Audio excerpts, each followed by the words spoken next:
Welcome to Learn Commerce PU online classes.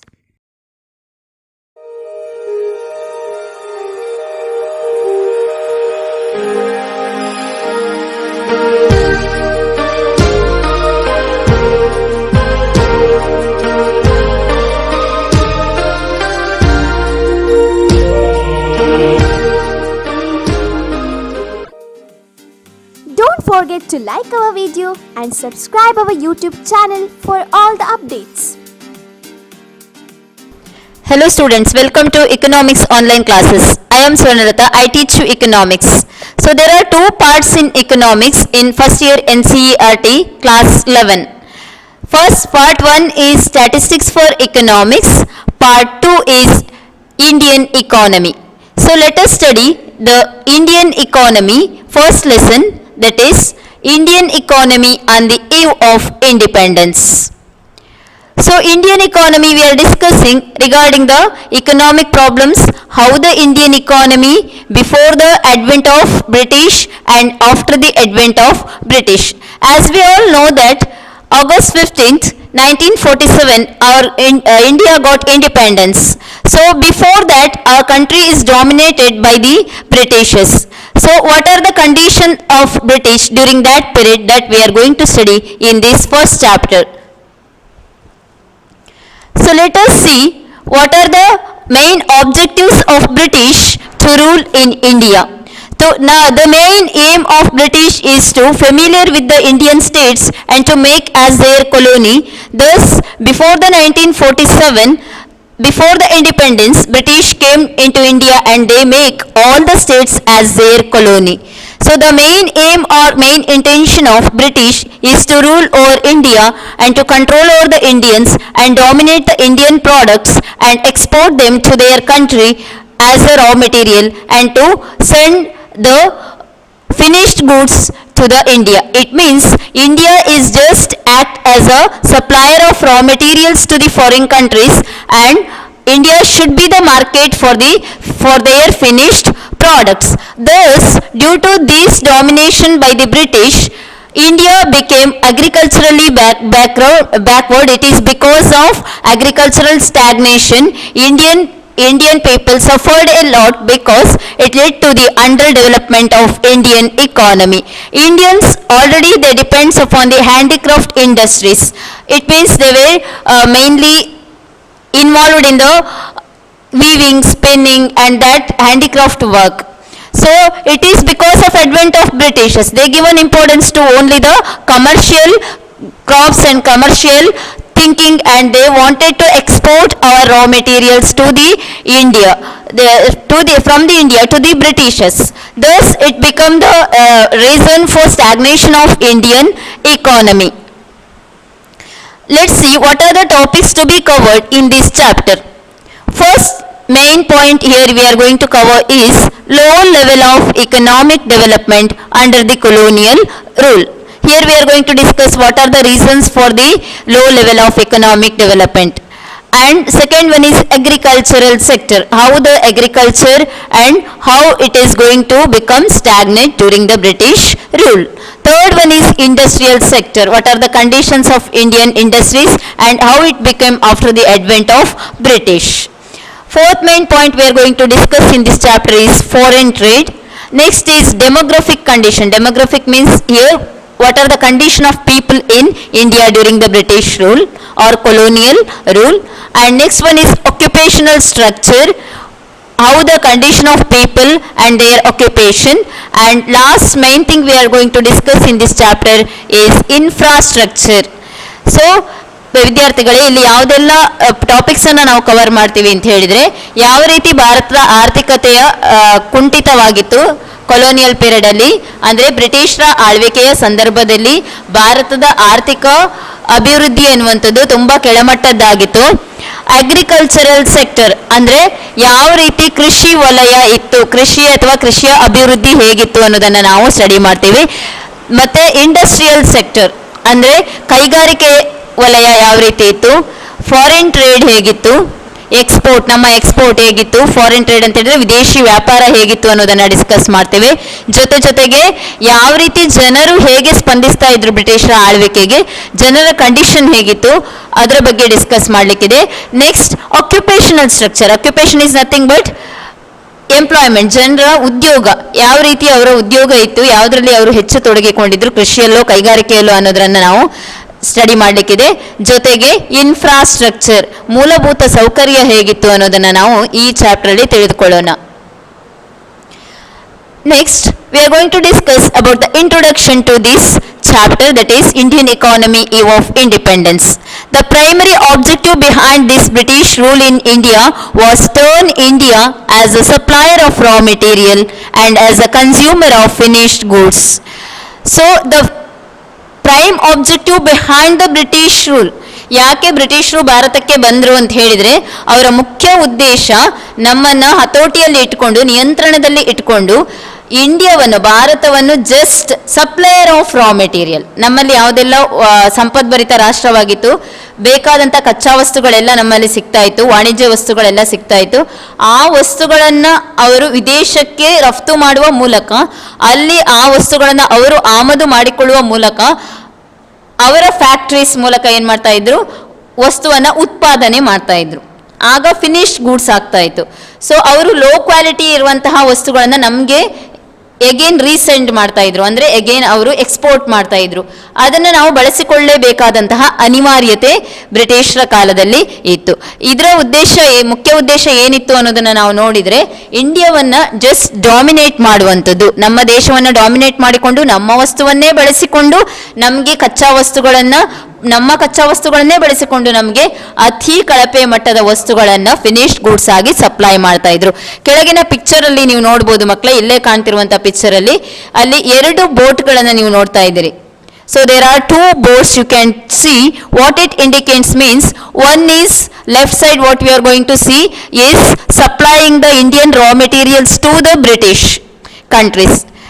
ಅದೇನು ಮಾಡ್ತಾ ಇದೆ ಅಂದರೆ, ಒಂದು ಹಡಗಿನಲ್ಲಿ ಆಗ ಹೆಚ್ಚಿನ ಎಲ್ಲ ವಸ್ತುಗಳ ಸಾಗಣೆ ಹಡಗಿನ ಮೂಲಕವೇ ಆಗ್ತಾ ಇತ್ತು. ಒಂದು ಹಡಗು ಏನು ತೋರಿಸ್ತಾ ಇದೆ ಅಂತ ಹೇಳಿದ್ರೆ, ನಮ್ಮ ಕಚ್ಚಾ ವಸ್ತುಗಳನ್ನು ಬ್ರಿಟಿಷರು ಯಾವ ರೀತಿ ಅವರ ಕಂಟ್ರಿಗೆ ಆಮದು ಮಾಡಿಕೊಳ್ತಾ ಇದ್ರು ಅನ್ನೋದನ್ನ ತೋರಿಸ್ತಾ ಇದೆ. ರೈಟ್ ಸೈಡ್ ಅಲ್ಲಿ ನೀವು ನೋಡ್ತಾ ಇರುವಂತಹ ಶಿಪ್ ಅಥವಾ ಹಡಗನ್ನ ನೋಡ್ತಾ ಇದ್ದೀರಿ, ಅಲ್ಲಿ ಏನು ಕಾಣ್ತಾ ಇದೆ ಅಂತ ಹೇಳಿದ್ರೆ, we are importing the finished goods from Britishers. ನಾವು ಮಾರ್ಕೆಟ್ ಆಗಿದ್ವಿ, ಅವರಿಗೆ ಮಾರುಕಟ್ಟೆ ಆಗಿತ್ತು, ಸಿದ್ಧ ಉಡುಪುಗಳ ಮಾರುಕಟ್ಟೆ ಅಂತ ಕರಿತಿದ್ರು. ಹೆಚ್ಚಿದಾಗಿ ಅವರು ಕಾಟನ್ ಟೆಕ್ಸ್ಟೈಲ್ ಅನ್ನ ನಮ್ಮಿಂದ, ರಾ ಕಾಟನ್ ಅನ್ನ ತಗೊಂಡೋಗಿ ಕಾಟನ್ ಟೆಕ್ಸ್ಟೈಲ್ಸ್ ಅನ್ನ ನಮಗೆ ಎಕ್ಸ್ಪೋರ್ಟ್ ಮಾಡ್ತಾ ಇದ್ರು, ನಾವು ಅದನ್ನ ಇಂಪೋರ್ಟ್ ಮಾಡ್ಕೊಳ್ತಾ ಇದ್ವಿ. So these both boards are indicating how the trade happening during that time, how India become a supplier of raw material and market for the finished goods for the foreign countries. Next we are going to see what is colonialism. Colonialism is nothing but, students, as you studied in the 9th standard and 10th standard social science, ವಸಾಹತುಶಾಹಿ ಪದ್ಧತಿ ಅಂತ ಹೇಳಿ ನೀವು ಕಲ್ತಿದ್ದೀರಿ. ಅದೇ colonialism.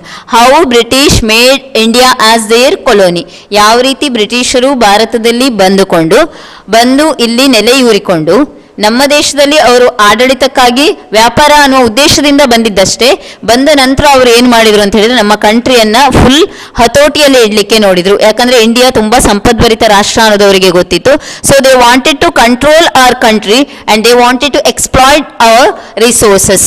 So colonialism means it refers to a system of political and social relation between 2 countries, of which one is the ruler and the other is its colony. For example, you can take the example of England and India. England is just a British country. It is ruler, ನಮ್ಮನ್ನ rule ಮಾಡ್ತಿದ್ದಂತಹ country. India is their colony. ಇಂಡಿಯಾದಲ್ಲಿ ಅವರು ಏನು ಮಾಡಿದ್ರು, ಅವರ ಆಡಳಿತವನ್ನ, ಏಕಸ್ವಾಮ್ಯತ್ವವನ್ನ ಇಟ್ಟುಕೊಂಡಿದ್ರು. ಆದ್ರಿಂದ ಇಂಡಿಯಾವನ್ನ ಬ್ರಿಟಿಷರ ಕೊಲೋನಿ ಅಂತ ಕರಿತಿದ್ರು. ವಸಾಹತು, ಅವರ ಅಂಡರಲ್ಲಿ ಬರುವಂತಹ ಒಂದು ಪ್ರದೇಶ ಅಂತ ಹೇಳಿ ಕರಿತಾ ಇದ್ರು. So the ruling country not only as political control over the colony, but it also determines the economic policies of the dominated country. Ruling country ಅನ್ನುವಂಥದ್ದು, ಆಡಳಿತ ಮಾಡುವಂತಹ ದೇಶ, ಬರೀ ನಮ್ಮ ಆರ್ಥಿಕ ನಿಯಂತ್ರಣವನ್ನು ಮಾತ್ರ ಮಾಡ್ತಾ ಇರಲಿಲ್ಲ. ಯಾವುದು ಕೊಲೋನಿಯಲ್ ಕಂಟ್ರಿ ಆಗಿದೆ, ಫಾರ್ ಎಕ್ಸಾಂಪಲ್ ನಮ್ಮ ಭಾರತ ಅವರ ವಸಾಹತುಶಾಹಿ ಕಂಟ್ರಿ ಅಂತ ಆಗಿದ್ರೆ ಅವರು ಭಾರತದ ಮೇಲೆ ದಬ್ಬಾಳಿಕೆಯನ್ನ ಮಾಡ್ತಿದ್ರು. ಬರೀ ರಾಜಕೀಯವಾಗಿ ಅಲ್ಲ, ನಮ್ಮ ಆರ್ಥಿಕ ನೀತಿಗಳು ಏನಿದೆ ಅದು ಅವರ ಕೈಯಲ್ಲಿತ್ತು. They wanted to change our economic policies and dominate our country. ನಮ್ಮ ಕಂಟ್ರಿಯ ಮೇಲೆ ಕಂಪ್ಲೀಟ್ ಅವರು ಹತೋಟಿಯನ್ನ, ನಿಯಂತ್ರಣವನ್ನ ಇಡ್ಲಿಕ್ಕೆ ನೋಡ್ತಾ ಇದ್ರು. ಯಾಕಂದ್ರೆ ನಮ್ಮಲ್ಲಿ ಅಷ್ಟು ಸಂಪದ್ಭರಿತವಾದಂತಹ ಸಂಪತ್ತುಗಳಿತ್ತು. ರಾಷ್ಟ್ರೀಯ ಸಂಪತ್ತು ಅಂದ್ರೆ ನಮ್ಮ ನೈಸರ್ಗಿಕ ಸಂಪತ್ತು ಅಂತ ಹೇಳ್ತೇವೆ, natural resources. So we are abundant of natural resources, rich natural resources during that time. Thus, in case of India, the unequal relationship between the colony and the ruling country resulted in underdevelopment of India. In case of India, ಭಾರತದಲ್ಲಿ ನೋಡಿದ್ರೆ ನಾವು unequal relationship between the colony and ruling country, ಅಂದರೆ ನಮ್ಮಲ್ಲಿ ಒಂದೇ ರೀತಿಯ ಒಳ್ಳೆಯ ಬಾಂಧವ್ಯ ಅಥವಾ ರಿಲೇಶನ್ಶಿಪ್ ಇರಲಿಲ್ಲ. ಯಾಕೆ ಇರಲಿಲ್ಲ ಅಂತ ಹೇಳಿದ್ರೆ, ಇಂಡಿಯನ್ಸ್ ಅನ್ನ ಅವರು ಅಷ್ಟು ಎಕ್ಸ್ಪ್ಲಾಯ್ಟೇಷನ್ ಮಾಡ್ತಾ ಇದ್ರು. ಬ್ರಿಟಿಷರು ಇಂಡಿಯನ್ಸ್ ಅನ್ನ ಎಕ್ಸ್ಪ್ಲಾಯ್ಟೇಷನ್ ಮಾಡ್ತಾ ಇದ್ರು. ಅವರು ನಮ್ಮನ್ನ ಜಸ್ಟ್ ಏನಾಗಿ ಟ್ರೀಟ್ ಮಾಡ್ತಾ ಇದ್ರು ಅಂತ ಹೇಳಿದ್ರೆ, ಜಸ್ಟ್ ಆಸ್ ಅ ಸ್ಲೇವ್ಸ್. ಇವರು ದುಡಿಮೆಗಾರರು, ಇವರಿಗೆ ಯಾವುದೇ ರೀತಿಯಾದಂತಹ ಹಣ ಇಲ್ಲ, ಇವರಲ್ಲಿ ಯಾವುದೇ ರೀತಿಯಾದಂತಹ ನಮಗೆ ಹಿಂದೆ ತಿರುಗಿ ಮಾತಾಡುವ ಶಕ್ತಿ ಇಲ್ಲ. ಸೊ ಯಾವುದನ್ನು ನಾವು ಇಂಪ್ಲಿಮೆಂಟ್ ಮಾಡ್ತೀವೋ ಅದನ್ನು ಅವರು ಉಪಯೋಗಿಸಿಕೊಂಡೇ ಸಿದ್ಧ ಅನ್ನುವಷ್ಟು ಮಟ್ಟಿಗೆ ಬ್ರಿಟಿಷರು ಇದ್ರು. ದಸ್ ಬ್ರಿಟಿಷ್ ಮತ್ತೆ ಆದ್ರಿಂದ ಬ್ರಿಟಿಷರು ಮತ್ತು ಇಂಡಿಯಾದವರ, ಭಾರತದವರ ಅಷ್ಟೊಂದು ಒಳ್ಳೆಯದಾದಂತಹ ಬಾಂಧವ್ಯ ಹೊಂದಿರಲಿಲ್ಲ ಅನ್ನೋದನ್ನು ನಾವು ಇಲ್ಲಿ ನೋಡ್ಬೋದು. ಈ ರಿಲೇಶನ್ಶಿಪ್ ಒಳ್ಳೇದಿಲ್ಲದಿದ್ದ ಕಾರಣ ಏನಾಯ್ತು ಅಂತ ಹೇಳಿದ್ರೆ, ಇದು ಅಂಡರ್ ಡೆವಲಪ್ಮೆಂಟ್ಗೆ ಕಾರಣ ಆಯಿತು. ಈ ಸಂದರ್ಭದಲ್ಲಿ ನಮ್ಮ ಕೃಷಿ ತುಂಬಾ ಕೆಳಮಟ್ಟಕ್ಕೆ ಹೋಯಿತು. ಕೃಷಿಯನ್ನೇ ನಂಬಿದಂತಹ ಇಂಡಿಯಾದವರಿಗೆ ಏನಾಯಿತು, ಹ್ಯಾಂಡಿಕ್ರಾಫ್ಟ್ ಇಂಡಿಯನ್ ಇಂಡಸ್ಟ್ರೀಸ್ ಅನ್ನೆಲ್ಲ ಬ್ರಿಟಿಷರು ಕ್ಲೋಸ್ ಮಾಡಿದ್ರು. ಈ ಹ್ಯಾಂಡಿಕ್ರಾಫ್ಟ್ ಇಂಡಸ್ಟ್ರಿ ಕ್ಲೋಸ್ ಮಾಡಿದ್ರಿಂದ ಏನಾಯ್ತು ಅಂತ ಹೇಳಿದ್ರೆ, ಇಂಡಿಯಾದಲ್ಲಿ ಹೆಚ್ಚಿನ ಜನರು ತಮ್ಮ ಉದ್ಯೋಗವನ್ನ ಕಳೆದುಕೊಂಡ್ರು. ಉದ್ಯೋಗ ಇಲ್ಲ ಅಂದಾಗ ಸರ್ವೇ ಸಾಮಾನ್ಯವಾಗಿ ನಾವು ಕಾಣುವಂಥದ್ದು, ಅಲ್ಲಿ ಜನರಿಗೆ ಯಾವುದೇ ರೀತಿಯಾದಂತಹ ಆದಾಯ ಇರುವುದಿಲ್ಲ. If there is no income, then people cannot survive in the country, because British already dominating country as a colonial rulers. We are just the colonies and we are just the slaves. You should accept whatever they are going to say. ಅವ್ರು ಏನು ಹೇಳ್ತಾರ ಅವರ ಮಾತು ultimate ಅಂತ ಹೇಳ್ತೀವಿ, final ಆಗಿತ್ತು. ಹೇಳಿದ್ದಕ್ಕೆ ನಾವು ತಲೆ ತಗ್ಗಿಸಿ ಇರಲೇಬೇಕಿತ್ತು. Thus you can see in the picture below. ಇಲ್ಲಿ ಕಾಣುವಂತಹ ಚಿತ್ರಣದಲ್ಲಿ ನೀವು ನೋಡ್ಬೋದು ಯಾವ ರೀತಿ ಬ್ರಿಟಿಷರು ಇದ್ರು, ಯಾವ ರೀತಿ ಇಂಡಿಯನ್ಸ್ ಇದ್ರು ಅಂತ. So Britishers just like Kings, ಅವರು ರಾಜರ ವೇಷಭೂಷಣದಲ್ಲಿದ್ದಾರೆ, ನೀವು ಕಾಣ್ಬೋದು. ರಾಜರಾಗಿ ಜಸ್ಟ್ ಅವರು ಕೊಟ್ಟಂತ ಕೂಲಿಯನ್ನ ನಾವು ತಗೊಂಡು ಸ್ವೀಕರಿಸಿಕೊಂಡು ಇರುವಂತಹ position. V are just slaves behind this colonial rulers. Thus, due to the colonialism, low level of economic development occurred in India. ಭಾರತದಲ್ಲಿ ಆರ್ಥಿಕ ಅಭಿವೃದ್ಧಿ ಕುಂಠಿತವಾದದಕ್ಕೆ ಕಾರಣ ಯಾವುದು ಅಂತ ಹೇಳಿದ್ರೆ, ಬ್ರಿಟಿಷರ ಆಡಳಿತ ಅಂತ ಹೇಳಿದ್ರೆ ತಪ್ಪಿಲ್ಲ.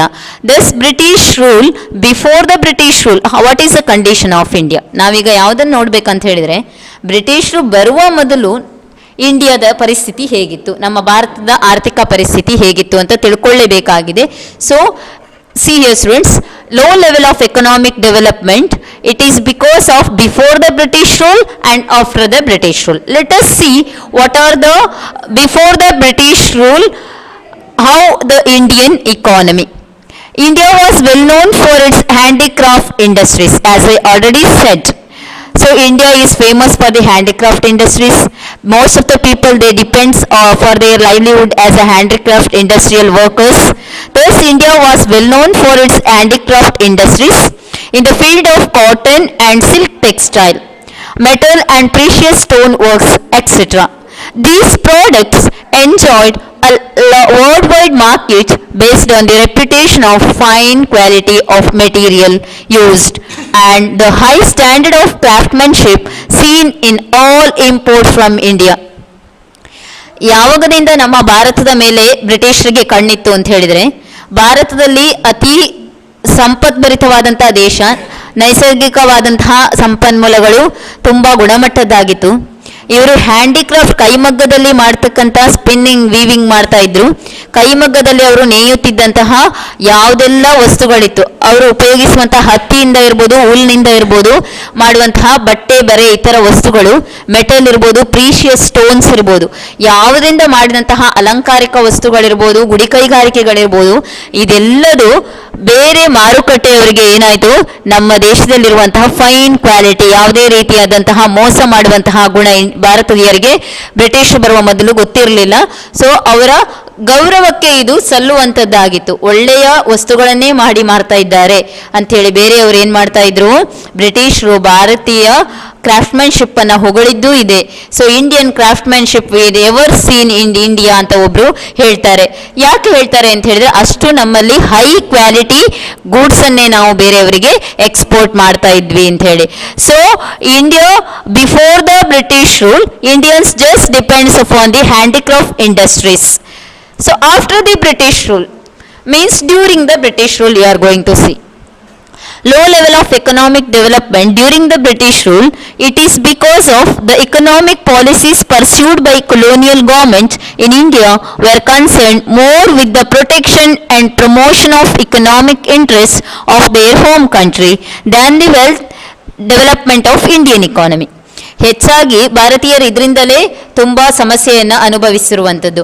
ಬ್ರಿಟಿಷರು ಬಂದ ಕೂಡಲೇ ಏನು ಮಾಡಿದ್ರು, ರಾಜರು ಬಂದರು ಅಂಥೇಳಿ ಅವರನ್ನು ಕೈ ಮುಗಿದು ಸ್ವಾಗತಿಸುವಂತಹ ಗುಣ ಭಾರತೀಯರದು, ವಿಶೇಷವಾದಂತಹ ಗೌರವ ಕೊಡುವಂತಹ ಗುಣ ನಮ್ಮಲ್ಲಿತ್ತು. ಸೊ ಇಕನಾಮಿಕ್ ಪಾಲಿಸೀಸನ್ನೆಲ್ಲ ಇದರಿಂದಾಗಿ ಅವ್ರು ಏನು ಮಾಡಿಕೊಂಡ್ರು, ಬ್ರಿಟಿಷರಿಗೆ ಬೇಕಾದಾಗೆ ಅವರು ಚೇಂಜ್ ಮಾಡಿಕೊಂಡ್ರು. ಸೊ ನಿಮ್ಮನ್ನು ನಾವು ಅಭಿವೃದ್ಧಿ ಮಾಡ್ತೇವೆ, ವ್ಯಾಪಾರ ಮಾಡ್ತೀವಿ ಅನ್ನೋ ಉದ್ದೇಶದಿಂದ ಅವ್ರು ಏನು ಮಾಡಿದರು, ನಿಮಗೆ ಗೊತ್ತಿದೆ how they Vasco da Gama came to India and how through the sea route they came and they started their business and trade in India. ಅವರು ಸಮುದ್ರ ಮಾರ್ಗದ ಮೂಲಕ ಬಂದರು, ಅಲ್ಲಿಂದ ನಮ್ಮ ವ್ಯಾಪಾರ ವ್ಯವಹಾರ ಶುರುವಾಯಿತು ಅನ್ನೋದನ್ನೆಲ್ಲ ನೀವು 9th and 10th ಸ್ಟ್ಯಾಂಡರ್ಡಲ್ಲಿ ಸ್ಟಡಿ ಮಾಡಿದ್ದೀರ ನಿಮ್ಮ ಹೈಸ್ಕೂಲ್ ಸ್ಟಡೀಸಲ್ಲಿ. Thus during the British rule Indian economy become very low level of economic development. It is because of economic policies. ಯಾವುದೆಲ್ಲ ಆರ್ಥಿಕ ನೀತಿಗಳನ್ನು ಅವರು ಮಾಡ್ತಾ ಇದ್ರಲ್ವಾ, ಅದೆಲ್ಲದು ಬ್ರಿಟಿಷರಿಗೆ ಫೇವರೇಬಲ್ ಆಗಿತ್ತು. ನಮ್ಮ ಅಭಿವೃದ್ಧಿಗಾಗಿ ಅವರು ಯಾವುದನ್ನು ಮಾಡ್ತಾ ಇರಲಿಲ್ಲ, ಅವರ ಆರ್ಥಿಕ ಅಭಿವೃದ್ಧಿಗಾಗಿ ಅಷ್ಟೇ ಅವರು ಮಾಡ್ತಾ ಇದ್ರು. Indians just a supplier of raw materials and just they have to act as a importer of finished goods from their country. Such policies brought about a fundamental change in structure of the Indian economy. ಈ ರೀತಿ ಮಾಡಿದಂತಹ ಆರ್ಥಿಕ ನೀತಿಯಿಂದಾಗಿ ಏನಾಯಿತು, ನಮ್ಮ ಮೂಲಭೂತ ಏನು base ಅಂತ ಹೇಳ್ತೀವಿ, ಆ ಮೂಲಭೂತ ರಚನೆ ಎಂತಿತ್ತು ಅದೇ ಚೇಂಜ್ ಆಯಿತು. ನಮ್ಮ ಎಕನಾಮಿಕ್ ಪಾಲಿಸಿ, ನಮ್ಮ ಬೇಸ್ ಯಾವುದಿತ್ತು, ಜಸ್ಟ್ ಹ್ಯಾಂಡಿಕ್ರಾಫ್ಟ್ ಇಂಡಸ್ಟ್ರೀಸ್. ಅವರನ್ನೆಲ್ಲ ಏನು ಮಾಡಿದ್ರು, ಇವರು ಕಮರ್ಷಿಯಲ್ಗೆ ಕನ್ವರ್ಟ್ ಮಾಡಿದ್ರು. ಸೊ ಹ್ಯಾಂಡಿಕ್ರಾಫ್ಟನ್ನೆಲ್ಲ ಕ್ಲೋಸ್ ಮಾಡಿದ್ರು. ಹ್ಯಾಂಡಿಕ್ರಾಫ್ಟ್ ಇಂಡಸ್ಟ್ರೀಸನ್ನು ಕ್ಲೋಸ್ ಮಾಡಿದಾಗ ಜನರು ಉದ್ಯೋಗವನ್ನು ಕಳ್ಕೊಂಡ್ರು. ಕೃಷಿಗೆ ಮುಖ್ಯ ಪ್ರಾಧಾನ್ಯತೆಯನ್ನು ಕೊಟ್ಟಿದ್ರು. ಕೃಷಿಗೆ ಇವರು ಹೆಚ್ಚು ಪ್ರಾಧಾನ್ಯತೆ ಕೊಡಲಿಲ್ಲ, ಯಾಕಂದರೆ ಬ್ರಿಟಿಷರ್ಸ್ಗೆ ಗೊತ್ತಿದೆ ಕೃಷಿಯಿಂದ ಹೆಚ್ಚಿಗೆ ಲಾಭ ಪಡೀಲಿಕ್ಕೆ ಸಾಧ್ಯ ಇಲ್ಲ, ಇದು ಹೊಟ್ಟೆ ತುಂಬಿಸಲಿಕ್ಕೆ ಮಾತ್ರ ಸಾಕು ಅಂತ. So what they did, they changed our economic policies. This led to the low level of economic development in India. What is the main intention behind British means they have to develop their country with the raw materials of our country and they have to send the finished products to India from Britain. ನಾವು ಅವರಿಗೆ ಮಾರುಕಟ್ಟೆ ಆಗಿದ್ವಿ. So ಇದಕ್ಕೆ ನಾವು ಹೇಳುವಂಥದ್ದು ಯಾವಾಗಲೂ ಯಾವುದಾದ್ರೂ ಕೆಲಸ ಮಾಡುವಾಗ ಯೋಚನೆ ಮಾಡಿ ಮಾಡಬೇಕು ಅಂತ. ಇಂಡಿಯನ್ಸ್ ಏನು ಮಾಡ್ತಾ ಇದ್ರು ಅಂದರೆ, ಜಸ್ಟ್ ವ್ಯಾಪಾರಕ್ಕೆ ಅಂತ ಬಂದಾಗ ಏನು ಮಾಡಿದ್ರು, ಎಲ್ಲ ತಮ್ಮ ವ್ಯಾಪಾರ ವ್ಯವಹಾರಗಳಿಗೆ ಇವರಿಗೆ ಗೊತ್ತಿಲ್ಲ, ಅನಕ್ಷರಸ್ಥರು ಆಗಿದ್ರು. ಯಾವುದಕ್ಕೆಲ್ಲ ಸಿಗ್ನೇಚರ್ ಮಾಡಿ ಅಂದಾಗ ಇವರೆಲ್ಲ ಏನು ಮಾಡಿಕೊಟ್ರು, ಸೈನ್ ಮಾಡಿಕೊಂಡು ತಮ್ಮ ವ್ಯಾಪಾರ ವ್ಯವಹಾರಕ್ಕೆಲ್ಲ ಅವರಿಗೆ ಅನುಮತಿಯನ್ನು ಮಾಡಿಕೊಟ್ರು. ಕೊನೆಗೆ ಕ್ಷಣ ಕಳೆದಂತೆ ಅವ್ರು ಏನು ಮಾಡಿದ್ರು ಅಂತ ಹೇಳಿದ್ರೆ, ಅತಿಕ್ರಮಣವನ್ನು ಮಾಡ್ಲಿಕ್ಕೆ ಶುರು ಮಾಡಿದ್ರು. ಫುಲ್ ಅವರ ನಮ್ಮ ಆರ್ಥಿಕ ಪರಿಸ್ಥಿತಿಯನ್ನೇ ಮೇಲೆ ಕೆಳಗೆ ಬಿಡಕ್ಕೆ ಸಮೇತ ಕೀಳುವಂತಹ ಪರಿಸ್ಥಿತಿಯನ್ನು ಬ್ರಿಟಿಷರು ನಮಗೆ ತಂದೊಡ್ಡಿದ್ರು.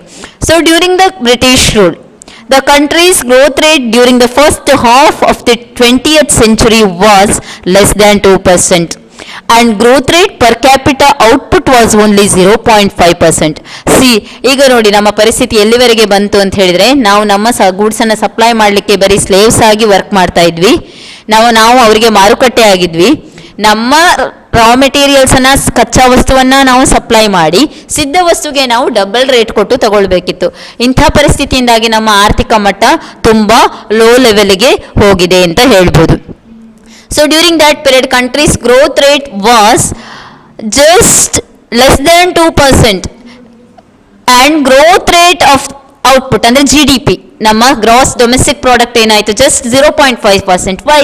Because we are just involved in the supplier of raw materials. ಎಲ್ಲ ಫಿನಿಶ್ಡ್ ಪ್ರಾಡಕ್ಟ್ ಎಲ್ಲ ಆಗ್ತಾ ಇತ್ತು, ಬ್ರಿಟಿಷ್ ಕಂಟ್ರಿಯಲ್ಲಿ ಆಗ್ತಾ ಇತ್ತು, ಅವ್ರು ನಮಗೆ ಸಪ್ಲೈ ಮಾಡ್ತಾ ಇದ್ರು. Just our per capita output is 0.5%. It is very horrible condition. We are unable to think about our economy during the British rule. So next, estimation of national income during the colonial government. So during the colonial government never made sincere attempt to estimate India's national income and per capita income. ಅವರು ತುಂಬ ಬುದ್ಧಿವಂತರು ಬ್ರಿಟಿಷರು. ನಮ್ಮ ಇಂಡಿಯಾದ ಯಾವುದೇ ರೀತಿಯಾದಂತಹ national income ಬಗ್ಗೆ ಅವರಿಗೆ ಚಿಂತೆ ಇರಲಿಲ್ಲ. ರಾಷ್ಟ್ರೀಯ ಆದಾಯ ಎಷ್ಟೇ ಆಗಲಿ ಏನಾಗಲಿ ಅವರು ಯಾವುದೇ ಸಮಯದಲ್ಲೂ ಅದನ್ನು ಅಳೆಯಲಿಕ್ಕೆ ಹೋಗಲೇ ಇಲ್ಲ. ಎಷ್ಟಿದೆ ಅನ್ನೋದನ್ನು ಅವರು ಮೆಷರ್ ಮಾಡಲಿಕ್ಕೆ ಹೋಗಲೇ ಇಲ್ಲ. ಮೆಷರ್ ಮಾಡಿದರೆ ಇಂಡಿಯನ್ಸ್ ಏನು ಮಾಡ್ಬೋದು, ಅವರ ಎದುರು ತಿರುಗಿ ಬೀಳ್ಬೋದು ಅನ್ನೋದು ಅವರಿಗೆ ಗೊತ್ತಿತ್ತು. ಇಂಡಿಯನ್ಸ್ ತುಂಬ ಬುದ್ಧಿವಂತರು ಆದರೆ ಮುಗ್ಧರು ಅನ್ನೋದು ಬ್ರಿಟಿಷರಿಗೆ ಗೊತ್ತಿತ್ತು. So they never made sincere attempt to measure or estimate the India's national income. So during this time some of the important personalities they tried their law to attempt made to measure our national income. They are as follows: Dadabhai Naoroji, William Digby and VK RV Rao and RC Desai. These they were made sincere attempt to made a estimate of per capita income and national income. In that VK RV Rao is a significant personality. He taken more important initiative to estimate our national income. ಬರೀ ಬ್ರಿಟಿಷರದ್ದೇ ನೋಡಿದ್ರೆ ಆಗಲಿಲ್ಲ, ನಮ್ಮ ರಾಷ್ಟ್ರೀಯ ಆದಾಯದ ಮಟ್ಟ ಎಲ್ಲಿದೆ ಅನ್ನೋದನ್ನು ಇವರು ಏನು ಮಾಡಿದರು ನೋಡಲಿಕ್ಕೆ ಸಿನ್ಸಿಯರ್ ಅಟೆಂಪ್ಟನ್ನು ಸ್ಟಾರ್ಟ್ ಮಾಡಿದರು. Next we are going to study here agricultural sector during colonial period. ನಮ್ಮ ಭಾರತದ ಕೃಷಿಯ ವಲಯ ಹೇಗಿತ್ತು ಅನ್ನೋದನ್ನು ನೋಡೋಣ. India's economy under the British colonial rule remain fundamentally agrarian. ನಿಮಗೆ ಗೊತ್ತಿದೆ ಭಾರತವನ್ನು ಕೃಷಿ ಪ್ರಧಾನ ರಾಷ್ಟ್ರ ಅಂತ ಕರಿತೀವಿ. So during the British rule also Indian economy remain fundamentally agrarian. ಇದು ಕೃಷಿ ಚಟುವಟಿಕೆಯಲ್ಲಿ ನಿರತವಾದಂತಹ ರಾಷ್ಟ್ರವೇ ಆಗಿತ್ತು. About 85% of country's population lived in villages and lived on agriculture. So 85% ಅಷ್ಟು ಜನರು ಭಾರತದಲ್ಲಿ ಕೃಷಿಯನ್ನೇ ತಮ್ಮ ಜೀವಾಳವನ್ನಾಗಿ ಇಟ್ಕೊಂಡಿದ್ರು. ಅವರು ವಿಲೇಜ್ ಅಂತ ಹೇಳಿದ್ರೆ ಹಳ್ಳಿಗಳಲ್ಲಿ ವಾಸ ಮಾಡ್ಕೊಂಡಿದ್ರು ಅಂತ. However, the agricultural sector continued to experience stagnation and deterioration. ಯಾಕೆ ಅಗ್ರಿಕಲ್ಚರ್ ಸೆಕ್ಟರ್ ಮುಂದೆ ಮುಂದೆ ಬರ್ತಾ ಇರುವಾಗ ಕೆಳಮಟ್ಟಕ್ಕೆ ಹೋಯಿತು ಅಥವಾ ಡಿಟೋರಿಯರೇಷನ್ ಆಯಿತು, ಕೃಷಿ ತುಂಬ ಹಿಂದುಳಿದಿದೆ ಯಾಕೆ ಅಂತ ಹೇಳಿ ಕೇಳಿದರೆ it is because of dominant role played by the Britishers. ಬ್ರಿಟಿಷರು ಏನು ಮಾಡಿದ್ರು ಅಂದರೆ ಅವರ ಅಭಿವೃದ್ಧಿಗೋಸ್ಕರ ಜನರು 85% ಏನು ಮಾಡಿದ್ರು, ಅವರು ಕೃಷಿಯಲ್ಲೇ ತೊಡಗಿಕೊಂಡಿದ್ರು. ಅವರ ಹ್ಯಾಂಡಿಕ್ರಾಫ್ಟ್ ಇಂಡಸ್ಟ್ರೀಸನ್ನೆಲ್ಲ ಕ್ಲೋಸ್ ಮಾಡಿದಾಗ ದಿಕ್ಕು ತೋಚದಂತಹ ಭಾರತೀಯರು ಏನು ಮಾಡಿದ್ರು ಅಂತ ಹೇಳಿದರೆ ತಮ್ಮ ಆದಾಯಕ್ಕೋಸ್ಕರ ಜಸ್ಟ್ ರಾ ಮೆಟೀರಿಯಲ್ ಸಪ್ಲೈ ಮಾಡುವಂತಹ ಕೆಲಸದಲ್ಲಿಯೇ ಅವರು ತೊಡಗಿಕೊಳ್ಬೇಕಾಯಿತು. ಈಗ ಅವರು ಬ್ರಿಟಿಷರ ಗುಲಾಮರಾದ್ರಿಂದ ಅವರ ಅಗ್ರಿಕಲ್ಚರ್ ಸಿಸ್ಟಮ್ ಏನಾಯಿತು, ತುಂಬ ಲೋ ಲೆವೆಲ್ಗೆ ಹೋಗಿದೆ. ಇದರಿಂದ ನಮ್ಮ ಆರ್ಥಿಕತೆ ಹಿಂದುಳಿತು ಅಂತ ಹೇಳಿದರೆ ತಪ್ಪಿಲ್ಲ. So now see the picture here students. You can see how the Indian people depends upon the agriculture during the colonial period. Agriculture sector you can see. ಇಲ್ಲಿ ನೀವು ಚಿತ್ರವನ್ನು ನೋಡುವಾಗ ನಿಮಗೆ ಕಾಣ್ತಾ ಇದೆ, ಈ ಚಿತ್ರಣದಲ್ಲಿ ನೀವು ನೋಡ್ಬೋದು. Most of the people they lived in the huts. Basic feature of Indian economy. Most of them lived in villages. ಹಳ್ಳಿಯಲ್ಲಿ ವಾಸವಾಗಿದ್ರು. ಅವರು ಹಟ್ಗಳಲ್ಲಿ ಅಂತ ಹೇಳಿದ್ರೆ ಗುಡಿಸಲುಗಳಲ್ಲಿ ವಾಸಿಸ್ತಾ ಇದ್ರು. ಕೆಲವರು ಬೀದಿ ಬದಿಯಲ್ಲೇ ಮಲಗ್ತಿರುವಂತಹ ಚಿತ್ರಣ ನೀವು ನೋಡಿದ್ರಿ. ಸರಿಯಾಗಿ ಅವರಿಗೆ ಮನೆಗಳಿರಲಿಲ್ಲ. ಬಡತನ ತೀವ್ರವಾಗಿ ತಾಂಡವವಾಡ್ತಿತ್ತು ಅನ್ನೋದನ್ನ ನೀವಿಲ್ಲಿ ನೋಡಬಹುದು.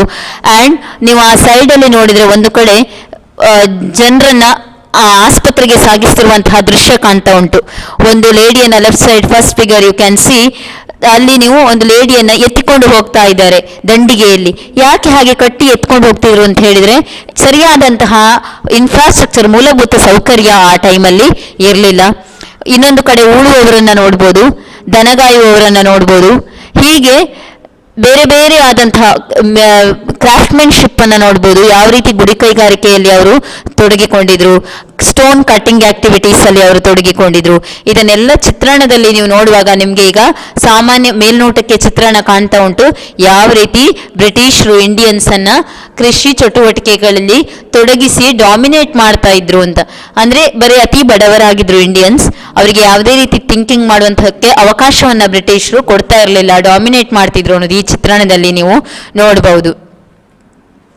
So here you can see the movie example, British rule and zamindars. ಬ್ರಿಟಿಷರು ಜಮೀನ್ದಾರಿ ಸಿಸ್ಟಮ್ ಅನ್ನ ತಂದಿದ್ರು. ಪ್ರತಿಯೊಂದು ಪ್ರಾಂತ್ಯದಲ್ಲೂ ಅವರು ಒಂದೊಂದು ಜಮೀನ್ದಾರನ್ನ ಇಟ್ಟಿದ್ರು ಅನ್ನೋದನ್ನ ನೀವು ಸಣ್ಣ ತರಗತಿಗಳಲ್ಲಿ ಸ್ಟಡಿ ಮಾಡಿದ್ರಿ. So here Lagaan movie you can see, in that you can see the kingship, ಯಾವ ರೀತಿ ಬ್ರಿಟಿಷ್ ರೂಲ್ ಇದೆ ಅನ್ನೋದನ್ನ ನೀವು ನೋಡ್ಬೋದು.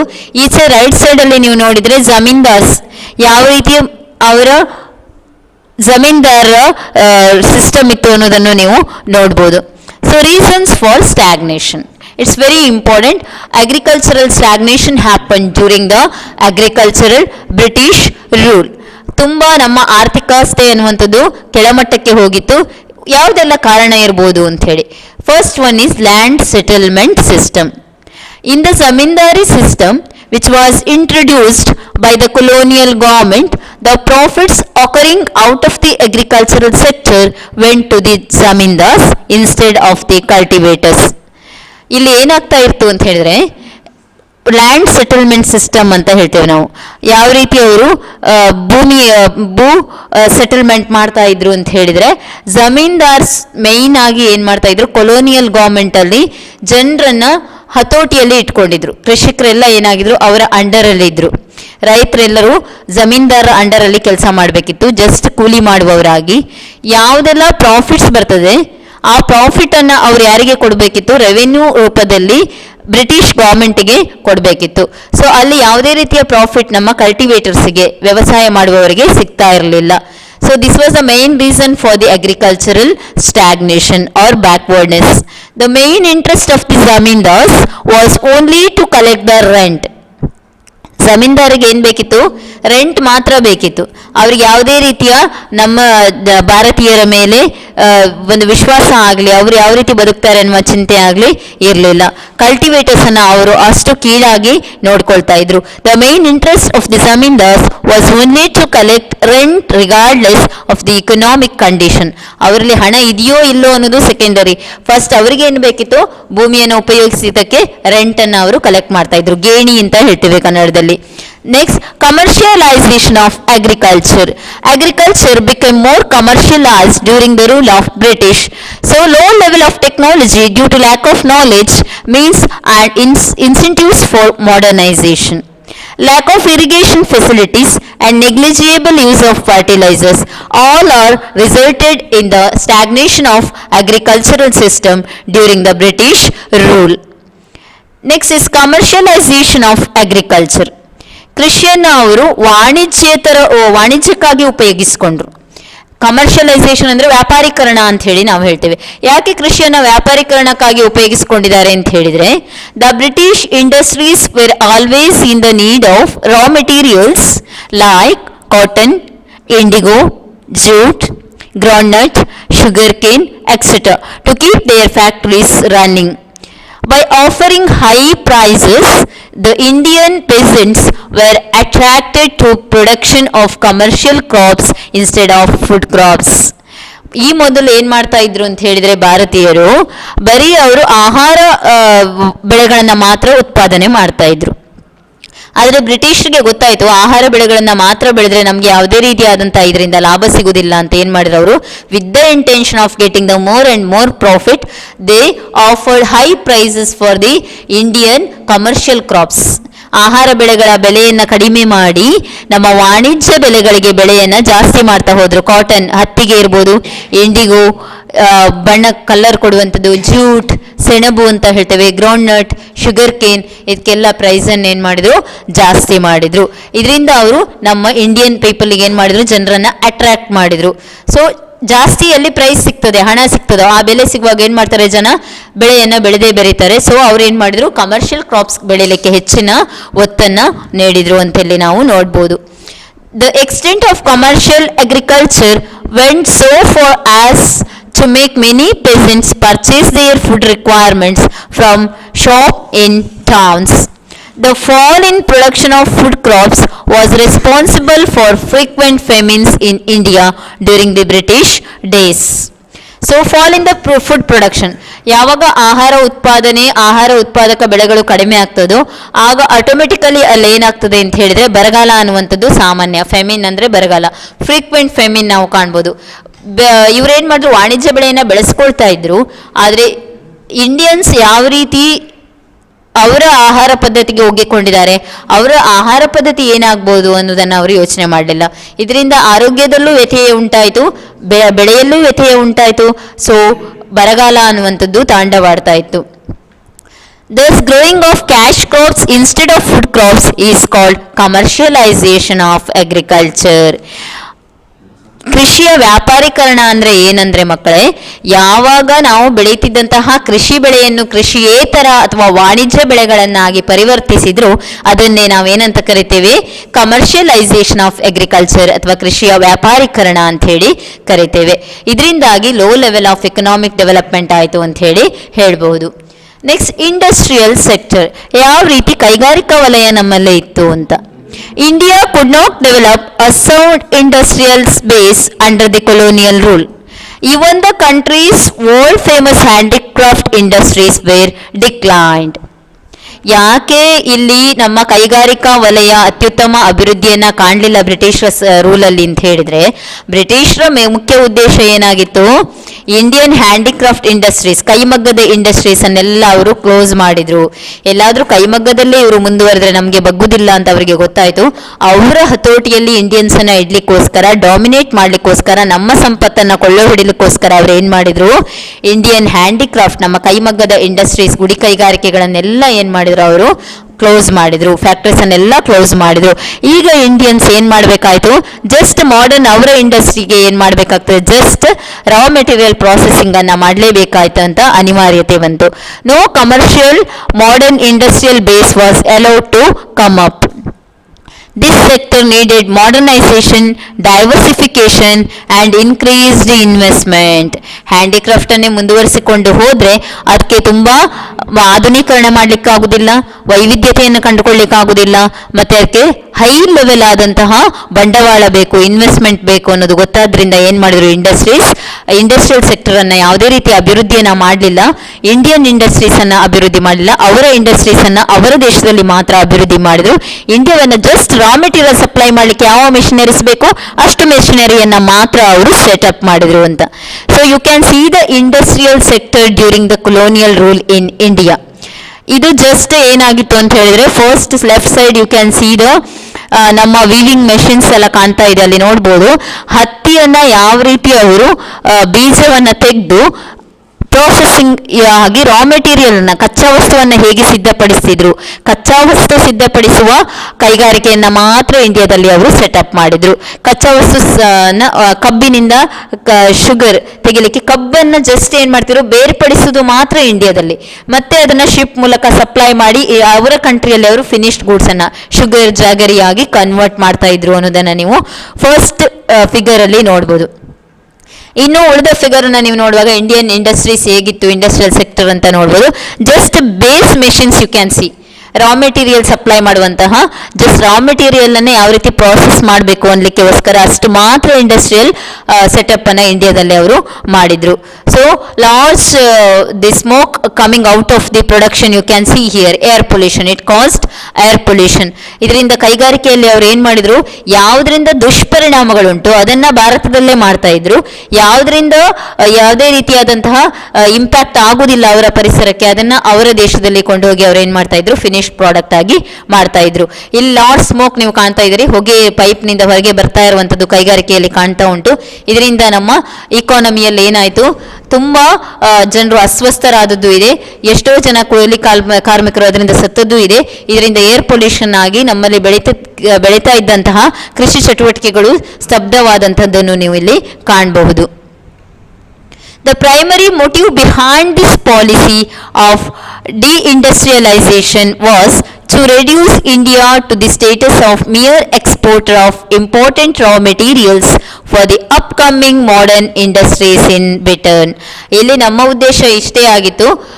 ನಮ್ಮನ್ನು ಅವ್ರು ಯಾವುದಕ್ಕಾಗಿ ಬಳಸ್ಕೊಂಡಿದ್ರು ಬ್ರಿಟಿಷರು ಅಂತ ಹೇಳಿದರೆ, ನಾವು ಜಸ್ಟ್ ಎಕ್ಸ್ಪೋರ್ಟ್ ಮಾಡುವವರು, ಕಚ್ಚಾ ವಸ್ತುಗಳನ್ನು ಅವರಿಗೆ ಸಪ್ಲೈ ಮಾಡುವವರಾಗಿದ್ವಿ ಅಷ್ಟೇ. ನಮ್ಮಲ್ಲೇ ಇದ್ದಂತಹ ಕಚ್ಚಾ ವಸ್ತುಗಳನ್ನು ನಾವು ಜಸ್ಟ್ ಸಪ್ಲೈ ಮಾಡುವಂಥದ್ದು, ಫ್ರೀ ಆಫ್ ಕಾಸ್ಟ್, ಯಾವುದೇ ರೀತಿ ಅದಕ್ಕೆ ಕಾಸ್ಟ್ ಇಲ್ಲ, ನಾವು ನಿಮಗೆ ಸಿದ್ಧ ಉಡುಪುಗಳನ್ನು ಮಾಡಿಕೊಡ್ತೇವೆ ಅಂತ ಹೇಳಿ ನಮ್ಮನ್ನು ಏನು ಮಾಡಿದ್ರು ಅವರು ನಂಬಿಸಿ ನಮ್ಮ ವಸ್ತುಗಳನ್ನೇ ಅವರು ಎಕ್ಸ್ಪೋರ್ಟ್ ಮಾಡಿಸ್ಕೊಳ್ತಾ ಇದ್ರು. ನಾವು ಜಸ್ಟ್ ಏನಾಗಿದ್ವಿ, ಅವರಿಗೆ ಅವರ ಇಂಡಸ್ಟ್ರಿಯನ್ನು ಡೆವಲಪ್ ಮಾಡಲಿಕ್ಕೋಸ್ಕರ ನಮ್ಮ ರಾ ಮೆಟೀರಿಯಲ್ಸನ್ನು ಕಳಿಸಿಕೊಡ್ತಾ ಇದ್ವಿ. But to turn India into the market for finished product. So ನಮ್ಮ ಇಂಡಿಯಾ ಏನಾಗಿತ್ತು, ಜಸ್ಟ್ ಅವರ ಫಿನಿಶ್ಡ್ ಗೂಡ್ಸ್ಗೆ ಮಾರ್ಕೆಟ್ ಆಗಿತ್ತು. ಅವರು ಕಳಿಸಿದಂತಹ ಸಿದ್ಧ ಉಡುಪುಗಳಿಗೆ ಅಥವಾ ಸಿದ್ಧ ವಸ್ತುಗಳ ಮಾರುಕಟ್ಟೆಯಾಗಿ ಭಾರತ ಪರಿವರ್ತನೆಯಾಗಿತ್ತು. ಸೊ ಬ್ರಿಟಿಷರ ಸಂದರ್ಭದಲ್ಲಿ ನಾವು ಜಸ್ಟ್ ಏನು ಮಾಡ್ತಾ ಇದ್ವಿ, ನಮ್ಮ ಕಚ್ಚಾ ವಸ್ತುಗಳನ್ನು ಅವರಿಗೆ ಕಳಿಸಿಕೊಡ್ತಾ ಇದ್ವಿ. ಅವರು ಅಲ್ಲಿ ಮೆಷಿನರೀಸನ್ನು, ಇಂಡಸ್ಟ್ರಿಯನ್ನು ಡೆವಲಪ್ ಮಾಡ್ಕೊಂಡಿದ್ರು. ಅಲ್ಲಿ ಡೆವಲಪ್ಡ್ ಮೆಷಿನರೀಸಿಂದ ಅವ್ರು ಏನು ಮಾಡ್ತಾ ಇದ್ರು, ನಮ್ಮ ಕಚ್ಚಾ ವಸ್ತುಗಳನ್ನು ಅವರ ಸಿದ್ಧ ವಸ್ತುಗಳಾಗಿ ಪರಿವರ್ತನೆ ಮಾಡ್ತಾ ಇದ್ರು. ಆ ವಸ್ತುವನ್ನು ಮತ್ತೆ ನಾವೇ ಅದಕ್ಕೆ ಮಾರುಕಟ್ಟೆ ಆಗಿದ್ವಿ, ಅವರಿಗೆ ಬೇರೆ ಯಾರು ಪರ್ಚೇಸ್ ಮಾಡುವವರು ಇರಲಿಲ್ಲ. Because they are going to this export us very low quality items. ತುಂಬ ನಮ್ಮ ಫೈನ್ ಕ್ವಾಲಿಟಿ ಗೂಡ್ಸನ್ನು ಯೂಸ್ ಮಾಡಿಕೊಂಡು ನಮಗೆ ಅವರಲ್ಲಿ ಪ್ರೊಡ್ಯೂಸ್ ಆಗುವಂಥ ಲೋ ಕ್ವಾಲಿಟಿ ಐಟಮ್ಸನ್ನು ಅವರು ಎಕ್ಸ್ಪೋರ್ಟ್ ಮಾಡ್ತಾ ಇದ್ರು. ನಾವು ಅದನ್ನು ಇಂಪೋರ್ಟ್ ಮಾಡಿಕೊಳ್ಳಲೇಬೇಕಾದಂತಹ ಅನಿವಾರ್ಯ ಮತ್ತು ಸಂದಿಗ್ಧ ಪರಿಸ್ಥಿತಿ ಭಾರತೀಯರದ್ದಾಗಿತ್ತು. The rate growth of the industrial sector was very low as no help was being provided to these industries by the colonial government. ಭಾರತದಲ್ಲಿದ್ದಂತಹ ಗುಡಿ ಕೈಗಾರಿಕೆಗಳಿಗೆ ಆಗಲಿ ಅಥವಾ ಯಾವುದೇ ರೀತಿಯಾದಂತಹ ದಿಸ್ ರಾ ಮೆಟೀರಿಯಲ್ ಪ್ರಾಸೆಸ್ ಮಾಡುವಂತಹ ಕಚ್ಚಾ ವಸ್ತುಗಳನ್ನ ಸಿದ್ಧಪಡಿಸುವ ಕೆಲವೊಂದು ಇಂಡಸ್ಟ್ರಿ ನಮ್ಮಲ್ಲಿ ಇತ್ತು. ಅದನ್ನು ಇಂಪ್ರೂವ್ ಮಾಡಲಿಕ್ಕೆ ಬ್ರಿಟಿಷರು ಯಾವುದೇ ರೀತಿಯಾದಂತಹ ಯಾವುದೇ ಸ್ಟೆಪ್ಸನ್ನು ಅಥವಾ ಪ್ರೊಸೀಜರನ್ನು ತಗೊಳ್ಳಿಲ್ಲ. ನಮ್ಮ ಇಂಡಸ್ಟ್ರಿಗೆ, ಕೈಗಾರಿಕೆಗೆ ಅವರು ಪ್ರೋತ್ಸಾಹಿಸಲೇ ಇಲ್ಲ. ಅವರ ಮುಖ್ಯ ಉದ್ದೇಶ ಅವರ ಇಂಡಸ್ಟ್ರಿಯಲ್ ಡೆವಲಪ್ಮೆಂಟ್, ಬ್ರಿಟನ್ನನ್ನು ಮುಖ್ಯ ಕೈಗಾರಿಕಾ ಕೇಂದ್ರವನ್ನಾಗಿ ಮಾಡಿ ಇಂಡಿಯನ್ಸನ್ನು just mere exporter and mere supplier of raw materials and just a market for their finished goods. They treated just as a dominant over the India. Colonial government enforced discriminatory tariff policy which allowed free export of raw materials from India and free import of final goods from British industry to India. The decline of the traditional handicraft industries created massive unemployment in India. ಇಲ್ಲಿ handicraft industry close ಆದ್ರಿಂದ ಏನಾಯಿತು ಅಂದರೆ ನಮ್ಮಲ್ಲಿ ತುಂಬ ನಿರುದ್ಯೋಗ ತಾಂಡವಾಡ್ತಾ ಇತ್ತು. Massive unemployment ಅಂತ ಹೇಳ್ತೇವೆ, ಗ್ರೂಪಲ್ಲಿ ಅನ್ಎಂಪ್ಲಾಯ್ಮೆಂಟ್. ಎಲ್ಲಿ ನೋಡಿದರೆ ಅಲ್ಲಿ ಉದ್ಯೋಗ ಇಲ್ಲ. ಜನರು ಬೇಕಾಬಿಟ್ಟು ಏನಾಗಿದ್ದಾರೆ, ಅವರಷ್ಟಕ್ಕೆ ಅವರು ಸಿಕ್ಕಿದ ಕೆಲಸವನ್ನು ಮಾಡಿ ಜೀತದಾಳಗಳಾಗುವಂತಹ ಪರಿಸ್ಥಿತಿ ಭಾರತೀಯರಿಗೆ ಬಂದಿತು. The fall in supply of locally made goods created the demand for import of British goods much their advantage. So ಅವರ ಅಡ್ವಾಂಟೇಜ್ಗೋಸ್ಕರ ನಾವು ಏನು ಮಾಡಬೇಕಿತ್ತು, ನಮ್ಮ ಗೂಡ್ಸನ್ನು ನಾವು ಕ್ರಿಯೇಟ್ ಮಾಡಬೇಕಾಗಿತ್ತು, ನಮ್ಮ ರಾ ಮೆಟೀರಿಯಲ್ಸನ್ನು ನಾವು ಪ್ರೊವೈಡ್ ಮಾಡಬೇಕಾಗಿತ್ತು. So next we are going to see how the foreign trade during the colonial rule. ಯಾವ ರೀತಿ ವಿದೇಶಿ ವ್ಯಾಪಾರ ಇತ್ತು ಅನ್ನೋದನ್ನು ನಾವು ನೋಡಲೇಬೇಕಾಗಿದೆ. ಬಿಕಾಸ್ ಟ್ರೇಡ್, ವ್ಯಾಪಾರ ಅನ್ನುವ ಉದ್ದೇಶದಿಂದ ಅವರು ಇಂಡಿಯಾಕ್ಕೆ ಬಂದವರು. India has been an important trading nation since ancient time. ನಮಗೆಲ್ಲ ಗೊತ್ತಿದ್ದ ಹಾಗೆ ಭಾರತ ಅನ್ನುವಂಥದ್ದು ಒಂದು ವ್ಯಾಪಾರವನ್ನು ಇಟ್ಟುಕೊಂಡಂತಹ ದೇಶ, ಎಲ್ಲ ರಾಷ್ಟ್ರಗಳೊಟ್ಟಿಗೆ ಒಂದು ವ್ಯಾಪಾರವನ್ನು ಇಟ್ಟುಕೊಂಡಂಥ ದೇಶ ಪುರಾತನ ಕಾಲದಿಂದಲೂ ಇದು ನಾವು ನೋಡ್ತಾ ಬಂದಿರುವಂಥದ್ದು. But the restrictive policies pursued by the colonial government adversely affected the structure, composition and volume of India's foreign trade. ಇಲ್ಲಿ ನೀವು ನೋಡ್ಬೋದು ಅವ್ರು ಯಾವ ರೀತಿಯಾದಂತಹ ಕೊಲೋನಿಯಲ್ ಗೌರ್ಮೆಂಟ್ ನಮ್ಮ ಮೇಲೆ ಮಾಡಿದಂತಹ ಕೆಲವೊಂದು ಆರ್ಥಿಕ ನೀತಿ ಇರ್ಬೋದು, ಅವರ ವ್ಯಾಪಾರದ ಡೈರೆಕ್ಷನ್ಸ್ ಇರ್ಬೋದು, ಅದೆಲ್ಲದರಿಂದಾಗಿ ಏನಾಯಿತು, ಫಾರಿನ್ ಟ್ರೇಡ್ ನಮ್ಮಲ್ಲಿ ಅಷ್ಟು ಉತ್ತಮವಾಗಿ ಇರಲಿಲ್ಲ. ಇಲ್ಲಿ ನೀವು ಕಾಣ್ತಾ ಇದ್ದೀರಿ, in the below picture you can see the cotton, ಅಲ್ಲಿ ಹತ್ತಿಯನ್ನು ನೀವು ಕಾಣ್ಬೋದು, ಅದನ್ನು ಮತ್ತೆ ಪ್ರಾಸೆಸ್ ಮಾಡ್ಲಿಕ್ಕೆ ಇರ್ತದೆ. ನಮ್ಮ ಇಂಪಾರ್ಟೆಂಟ್ ಕಮರ್ಷಿಯಲ್ ಕ್ರಾಪ್ ಅಂತ ಹೇಳ್ತೀವಿ, ಇಂಡಿಯಾದ ವಾಣಿಜ್ಯ ಬೆಳೆ ಅಂತ ಹೇಳ್ತೀವಿ. ಹತ್ತಿಯನ್ನು ನೀವು ನೋಡ್ತಾ ಇದ್ದೀರಿ. ಟೀ ಎಸ್ಟೇಟ್ ಅನ್ನು ನೀವು ನೋಡ್ತಾ ಇದ್ದೀರಿ. ಟೀಯನ್ನು ನಾವು ಗ್ರೋ ಮಾಡ್ತಿದ್ವಿ, ಸಪ್ಲೈ ಮಾಡ್ತಾ ಇದ್ವಿ. ಜಸ್ಟ್ ನಾವು ಟೀ ಪೌಡರ್ ಇಲ್ಲಿ ಮಾಡಲಿಕ್ಕೆ ನಮಗೆ ಅವಕಾಶ ಇರಲಿಲ್ಲ, ಹತ್ತಿಯಿಂದ ಬಟ್ಟೆ ಮಾಡಲಿಕ್ಕೆ ಅವಕಾಶ ಇರಲಿಲ್ಲ. ಜಸ್ಟ್ ನಾವು ಆಸ್ ಇಟ್ ಈಸ್ ತೆಗೆದು ಅದನ್ನು ರಾ ಮೆಟೀರಿಯಲ್ ಆಗಿ ಕನ್ವರ್ಟ್ ಮಾಡಿ ಅದನ್ನು ಸೆಂಡ್ ಮಾಡ್ತಾ ಇದ್ವಿ. ಇಲ್ಲಿ ಸಿಲ್ಕ್ ಅನ್ನು ನೀವು ಕಾಣ್ತಾ ಇದ್ದೀರಿ. ಆ ಸಿಲ್ಕ್ ಅನ್ನು ನಾವು ಜಸ್ಟ್ ಏನ್ ಮಾಡ್ತಿದ್ವಿ, ರಾ ಮೆಟೀರಿಯಲ್ ಆಗಿ ಸೆಂಡ್ ಮಾಡಿ ಅವರು ಅದನ್ನು ಪ್ರೊಡ್ಯೂಸ್ ಮಾಡ್ತಾ ಇದ್ರು ಅವರ ಇಂಡಸ್ಟ್ರಿಯ ಮೂಲಕ. ಆ ಬ್ರಿಟಿಷರಿಂದ ನಾವು ಮತ್ತೆ ಏನ್ ಮಾಡ್ಕೊಳ್ಬೇಕಿತ್ತು, ನಮ್ಮ ಇದ್ದ ವಸ್ತುಗಳನ್ನೇ ನಾವು ಇಲ್ಲಿ ಕಾಟನ್, ಟೀ, ಸಿಲ್ಕ್ ಅನ್ನು ನಾವು ಎಕ್ಸ್ಪೋರ್ಟ್ ಮಾಡಿ ಒಂದಕ್ಕೆ ಡಬಲ್ ರೇಟನ್ನು ಕೊಟ್ಟು ನಾವೇನ್ ಮಾಡ್ಕೊಳ್ಬೇಕಿತ್ತು, ಅವರ ಸಿದ್ಧ ವಸ್ತುಗಳನ್ನು ನಾವು ಇಲ್ಲಿಗೆ ಆಮದು ಮಾಡ್ಕೊಳ್ಬೇಕಾದಂತಹ ಸಂದಿಗ್ಧ ಪರಿಸ್ಥಿತಿ ಭಾರತೀಯರಿಗೆ ಎದುರಾಗಿದ್ದು ಕೊಲೋನಿಯಲ್ ರೂಲಲ್ಲಿ ಅಂತ ಹೇಳ್ಬೋದು. So you can see here the foreign trade, how the foreign trade happened during the British rule. ಯಾವ ರೀತಿ ಅವರು ನಮ್ಮ ವಸ್ತುಗಳನ್ನು, ರಾ ಮೆಟೀರಿಯಲ್ಸ್ ಅನ್ನು ಅವರು ಸಪ್ಲೈ ಮಾಡ್ಕೊಳ್ತಾ ಇದ್ರು ಅಂತ. ಒಂದು ಕಡೆ ನೀವು ನೋಡ್ಬೋದು ಬೋಟ್ ಮೂಲಕ ಅವರು ಯಾವ ರೀತಿ ಸಾಗಿಸ್ತಾ ಇದ್ರು ವಸ್ತುಗಳನ್ನ ಅಂತ ಹೇಳಿ ನೋಡ್ಬೋದು. ಅಲ್ಲಿ ರಾಜರನ್ನ ನೀವು ಕಾಣ್ತಾ ಇದ್ದೀರಿ, ಸೈಡಲ್ಲಿ ವೇಷಭೂಷಣಗಳನ್ನೆಲ್ಲ ನೋಡ್ಬೋದು. ನಮ್ಮ ಕೂಲಿ ಕಾರ್ಮಿಕರು ಹೇಗಿದ್ರು, ಅವರು ಹೇಗೆ ರಾಜರಾಗಿ ವ್ಯಾಪಾರವನ್ನ ಮಾಡಿ ನಮ್ಮನ್ನ ಡಾಮಿನೇಟ್ ಮಾಡ್ತಿದ್ರು ಅಂತ ಹೇಳಿ ನೋಡ್ಬೋದು. ಇನ್ನು ನೋಡಿದರೆ ನೀವು ಫಾರಿನ್ ಟ್ರೇಡ್, ಅಲ್ಲಿ ಯಾವ ರೀತಿ ಅಡ್ವಾನ್ಸ್ ಆದಂತಹ ಮೆಷಿನ್ಸ್ ಅನ್ನು ಅವರು ಯೂಸ್ ಮಾಡ್ತಿದ್ರು ಅನ್ನೋದನ್ನು ಕಾಣಿಸಿಗ್ತದೆ. ಸೊ ಈ ಪಿಕ್ಚರ್ ಅನ್ನ ನೀವು ಕ್ಲಿಯರ್ ಆಗಿ ನೋಡಿದ್ರೆ ಯಾವ ರೀತಿ ನಮ್ಮ ಫಾರಿನ್ ಟ್ರೇಡ್ ಇತ್ತು ಅನ್ನೋದನ್ನ ನಿಮಗೆ ಅರಿವಾಗ್ತದೆ. Composition of India's trade, India become an exporter of primary products.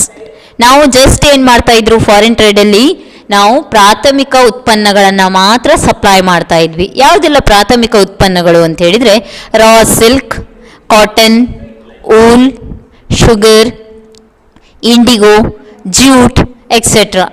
ಈ ವಸ್ತುಗಳನ್ನು ನಾವೇನು ಮಾಡ್ತಾ ಇದ್ವಿ, ಹತ್ತಿ ಇರ್ಬೋದು, ಊಲ್ ಇರ್ಬೋದು, ಶುಗರ್ ಇರ್ಬೋದು, ಇಂಡಿಗೋ, ಜ್ಯೂಟ್, ಸೆಣಬು ಅಂತ ಹೇಳ್ತೀವಿ, ಅದನ್ನೆಲ್ಲ ನಾವೇನು ಮಾಡ್ತಾ ಇದ್ವಿ, ಜಸ್ಟ್ ಕಚ್ಚಾ ವಸ್ತುವಾಗಿ ಬ್ರಿಟಿಷ್ಗೆ ಸಪ್ಲೈ ಮಾಡ್ತಾ ಇದ್ವಿ, ಬ್ರಿಟನ್ಗೆ.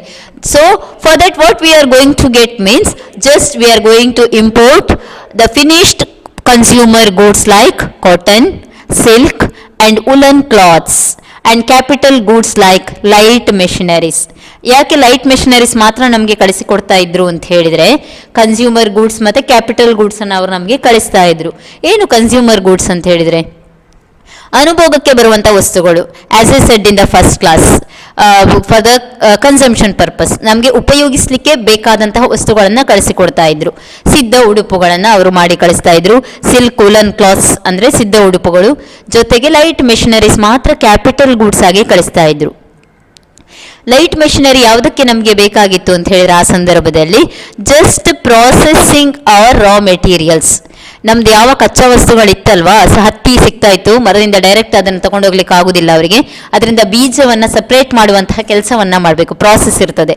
ಆ ಸೀಡನ್ನು ಸಪ್ರೇಟ್ ಮಾಡುವಂತಹ ಪ್ರಾಸೆಸ್ಗೋಸ್ಕರ ಅವ್ರು ಏನು ಮಾಡ್ತಾ ಇದ್ರು, ಅಥವಾ ಯಾವುದೇ ರೀತಿಯಾದಂತಹ ವಸ್ತುಗಳನ್ನು ಜಸ್ಟ್ ರಾ ಮೆಟೀರಿಯಲ್ ಅನ್ನು ಸಪ್ಲೈ ಮಾಡ್ಲಿಕ್ಕೋಸ್ಕರ, ಪ್ರಾಸೆಸಿಂಗ್ ಇಂಡಸ್ಟ್ರಿಗೋಸ್ಕರ ಲೈಟ್ ಮೆಷಿನರಿಯನ್ನು ನಮಗೆ ಎಕ್ಸ್ಪೋರ್ಟ್ ಮಾಡ್ತಾ ಇದ್ರು.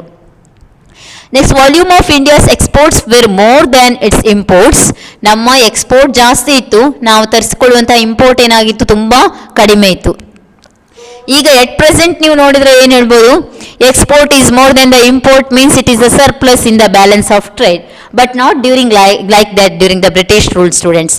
ಈಗ ಇಲ್ಲಿ ಏನಾಗಿತ್ತು, ನಮಗೆ ನಮ್ಮ ಟ್ರೇಡ್ ಡೆಫಿಸಿಟ್ ಎಲ್ಲ ಇತ್ತು. ಯಾಕೆ ಕೊರತೆ ಎಲ್ಲ ಇತ್ತು? There was a large export surplus direction.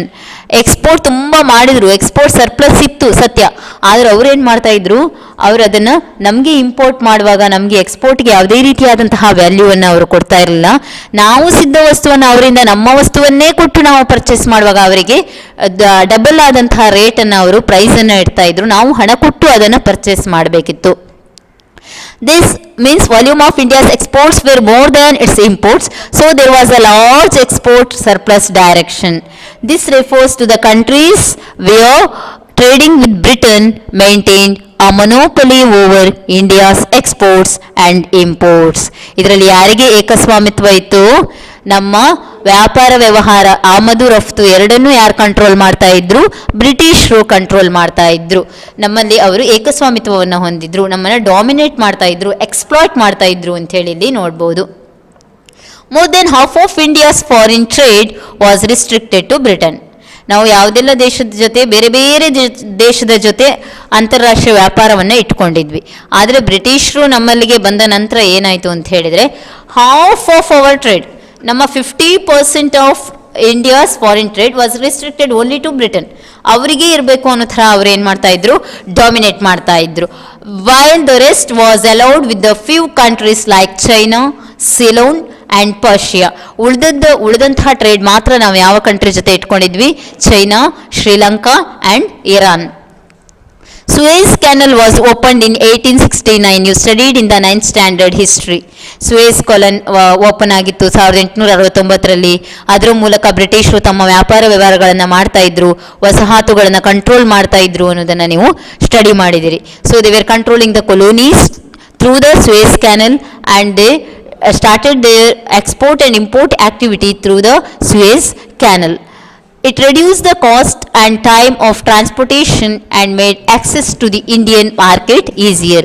ಯಾಕೆ ಸುಯೇಸನ್ನು ಮಾಡ್ಕೊಂಡ್ರಂದ್ರೆ, ಯಾವುದು ಹತ್ತಿರದ ದಾರಿ, ಯಾವುದು ಸುಲಭದ ಮಾರ್ಗ ಅಂತ ನೋಡೋದ್ರಲ್ಲಿ ಬ್ರಿಟಿಷರು ತುಂಬ ನಿಪುಣರು, ತುಂಬ ಜಾಣರು.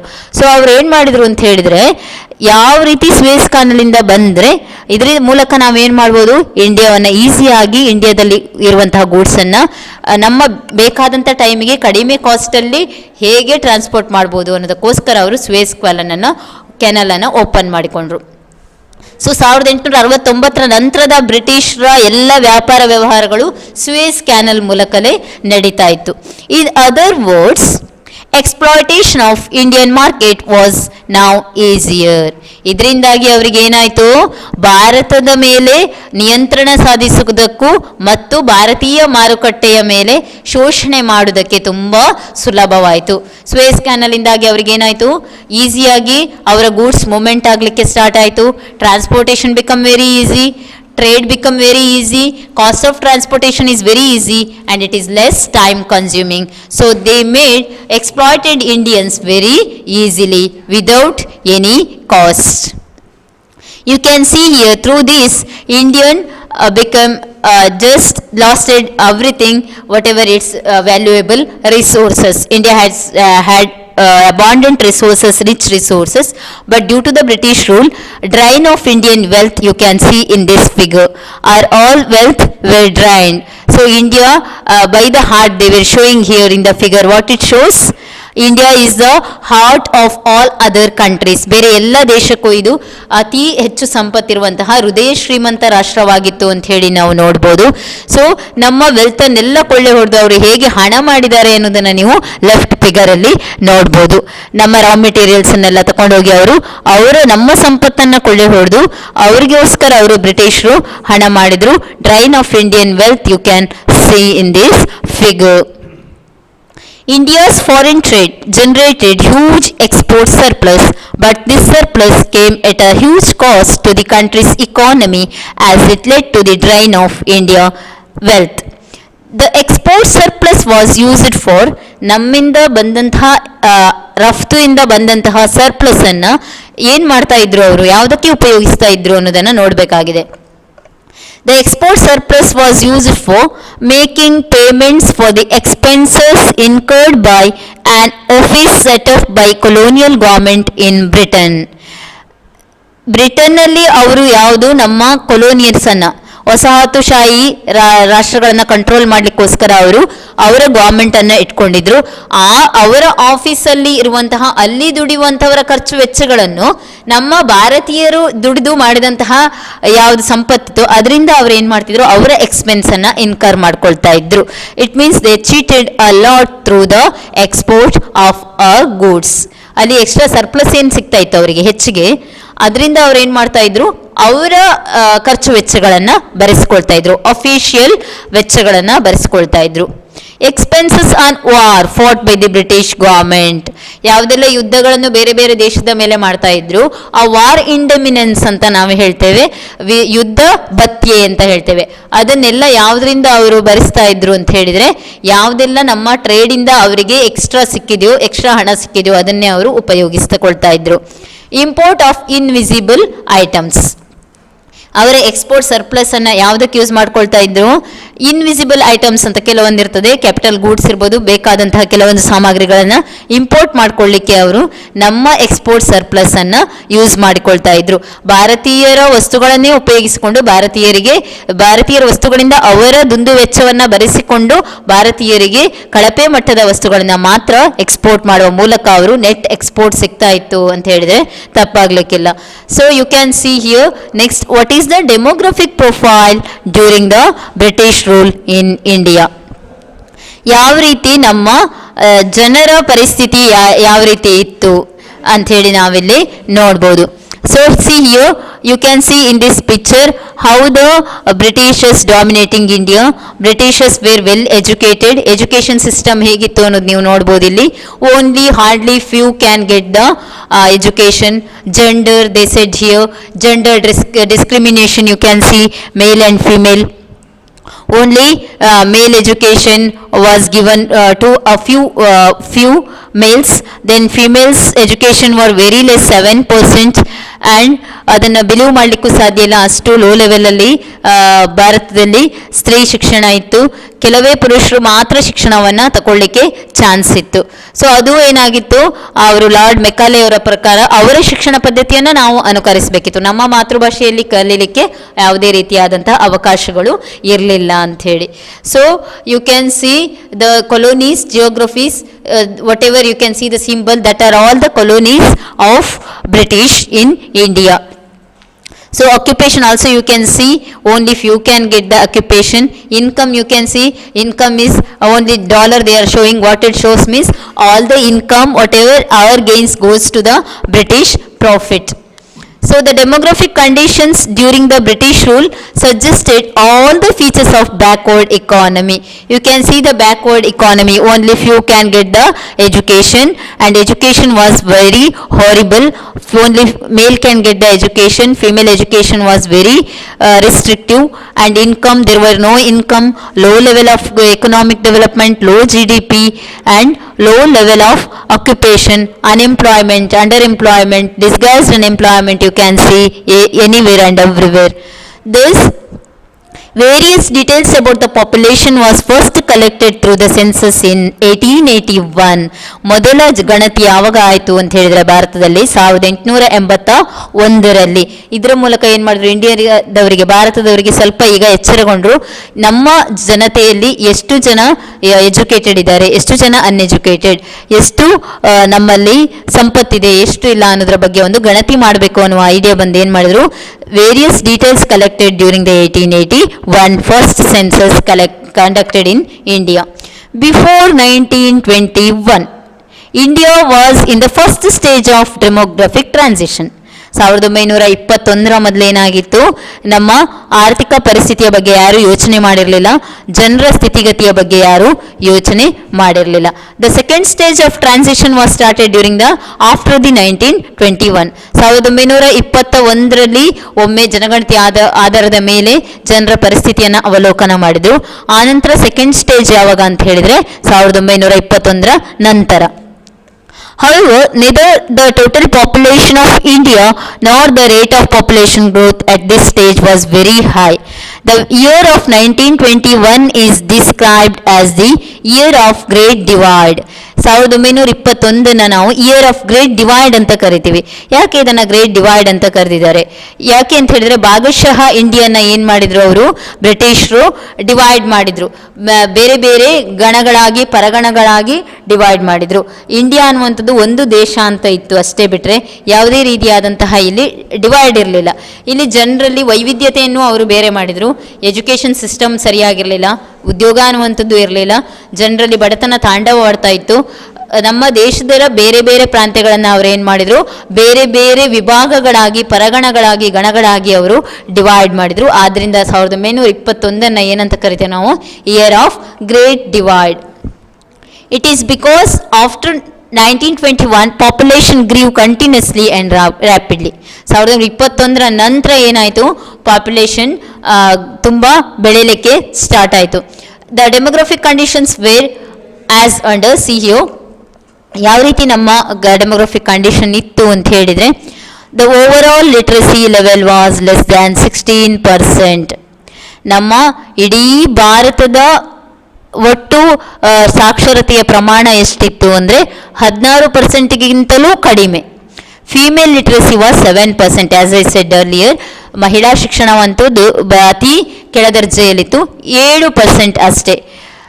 Over all mortality rate was very high. Population ಯಾಕೆ ಹೆಚ್ಚಾಯಿತು ಅಂತ ಹೇಳಿದರೆ, ಇಲ್ಲಿ ಮಾರ್ಟಾಲಿಟಿ ರೇಟ್ ಅನ್ನುವಂಥದ್ದು ತುಂಬ ಜಾಸ್ತಿ ಇತ್ತು.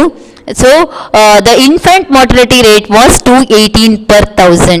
ಇನ್ಫ್ಯಾಂಟ್ ಮಾರ್ಟಾಲಿಟಿ ರೇಟ್ ಅನ್ನುವಂಥದ್ದು 218 ಇತ್ತು, 1000ಕ್ಕೆ 218 ಇರುವಂಥದ್ದು ಏನಾಗಿತ್ತು, infant mortality rate. Present rate is 44 out of 1000. Life expectancy was very low. It is 32 years. At present it is 68 years. Life expectancy ಅಂದರೆ ಒಬ್ಬನ ಜೀವಿತಾವಧಿ ಅಂತ ಹೇಳ್ತೇವೆ, ಎಷ್ಟು ವರ್ಷ ಬದುಕಬಹುದು ಹುಟ್ಟಿದವನು ಅಂತ. ಹುಟ್ಟಿದವನು ಬದುಕಲಿಕ್ಕೆ ಇರುವಂಥದ್ದು 68 ಇಯರ್ಸ್ ಅಂತ ಹೇಳಿದ್ದಾರೆ, 100 ವರ್ಷವು ಬದುಕ್ತಾರೆ. So that is different.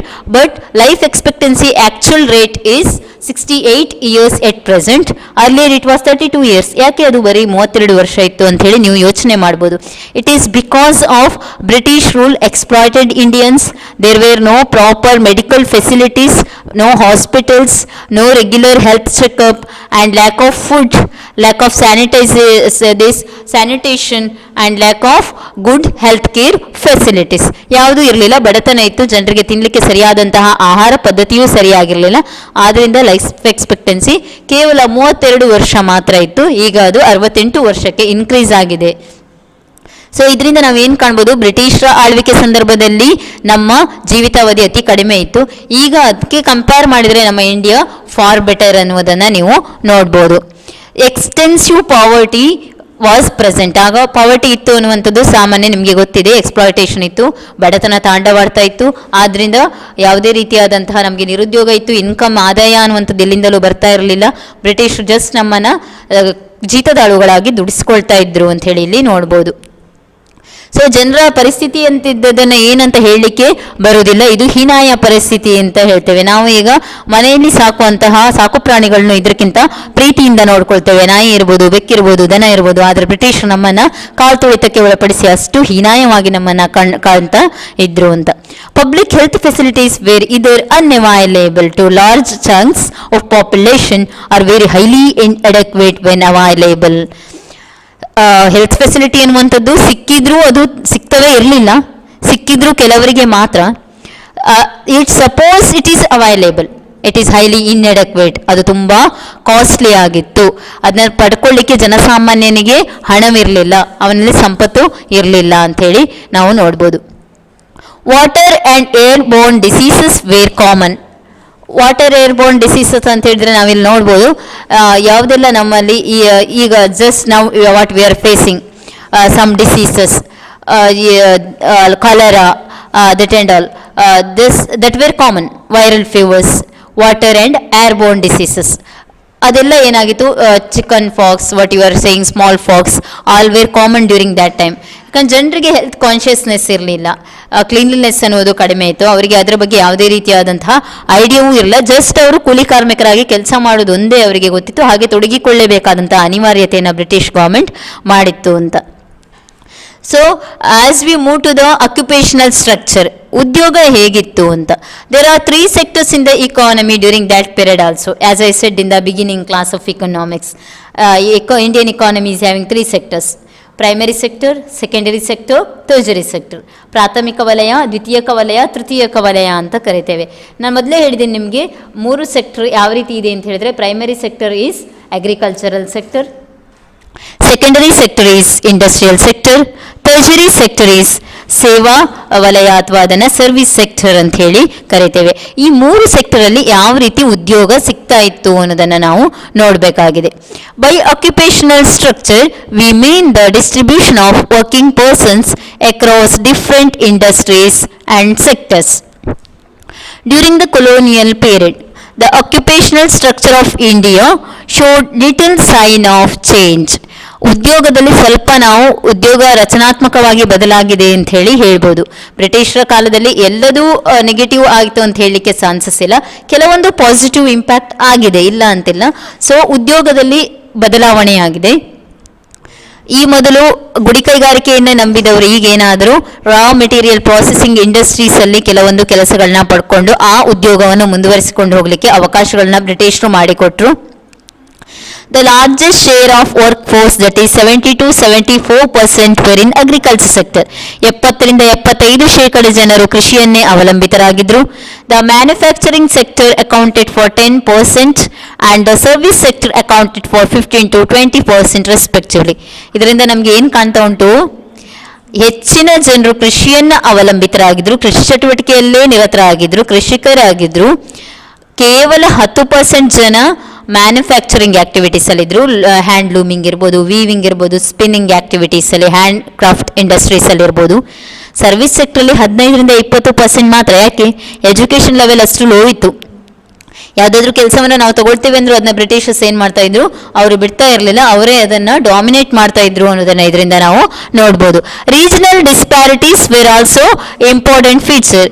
ಇಲ್ಲಿ ನಾವು ನೋಡ್ಬೋದು ಭೌಗೋಳಿಕವಾದಂತಹ ಡಿಫ್ರೆನ್ಸಸ್ ಅನ್ನು, ತುಂಬ ತಾರತಮ್ಯವನ್ನ ಕಾಣ್ಬೋದು. ಯಾಕಂದ್ರೆ ಕೊಲೋನಿ ಇತ್ತು ಬ್ರಿಟಿಷರದು, ಅವರು ಕೊಲೋನಿಗೆ ಅವರಿಗೆ ಹೇಗೆ ಬೇಕು ಹಾಗೆ ನಮ್ಮ ರೀಜನ್ ಅನ್ನ ಬೆಳೆಸ್ಕೊಳ್ತಾ ಇದ್ರು ಅಂತ. There was a decline in dependence of work force on the agriculture sector in part of the then Madras Presidency, Maharashtra and West Bengal, and increase in the manufacturing and service sector. There was increase in the share of the workforce in agriculture in the states of Orissa, Rajasthan and Punjab. So ಹೆಚ್ಚಿನ work ಫೋರ್ಸನ್ನು ನೀವು ಎಲ್ಲಿ ಕಾಣ್ತಾ ಇದ್ರಿ ಅಂತ ಹೇಳಿದ್ರೆ, ಹೆಚ್ಚಾಗಿ Indians, ಭಾರತೀಯರು ಕೃಷಿಯನ್ನೇ ಅವಲಂಬಿಸಿದ್ದು. ಕೃಷಿ 70ಯಿಂದ 75% ಆಗುವಷ್ಟು ಜನ ಕೃಷಿ ವಲಯದಲ್ಲೇ ಕೆಲಸ ಮಾಡ್ತಾ ಇದ್ರು. ಸೊ ಕೃಷಿ ಭಾರತದ ಬೆನ್ನೆಲುಬು ಅನ್ನುವಂಥದ್ದು ನಿಮಗೆಲ್ಲ ಗೊತ್ತೇ ಇದೆ, ನೀವು ಸಣ್ಣ ತರಗತಿಗಳಲ್ಲಿ ಅಧ್ಯಯನ ಮಾಡಿಯೇ ಇದ್ದೀರಿ. ಸೊ ಒರಿಸ್ಸಾ, ರಾಜಸ್ಥಾನ್, ಪಂಜಾಬ್ ಅನ್ನುವಂಥದ್ದು ಕೃಷಿಗೆ ಅತಿ ಹೆಚ್ಚು ಒತ್ತು ಕೊಡುವಂತಹ ರಾಜ್ಯಗಳಾಗಿತ್ತು.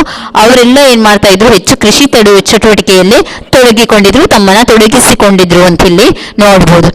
ಇನ್ನು ಇನ್ಫ್ರಾಸ್ಟ್ರಕ್ಚರ್ ಅನ್ನ ನೋಡೋದಾದ್ರೆ, ಮೂಲಭೂತ ಸೌಕರ್ಯ ಹೇಗಿತ್ತು ಅಂತ ನೀವು ಕೇಳಿದ್ರೆ, ಮೂಲಭೂತ ಸೌಕರ್ಯಗಳ ಕೆಲವೊಂದು ಪಿಕ್ಸ್ ಅನ್ನ ನೀವಿಲ್ಲಿ ಕಾಣ್ಬೋದು. ಕೇವಲ ನಮ್ಮಲ್ಲಿ ಏನಿತ್ತು, ಎತ್ತಿನ ಗಾಡಿಯನ್ನ ನೀವಿಲ್ಲಿ ಕಾಣ್ತಾ ಇದ್ದೀರಿ.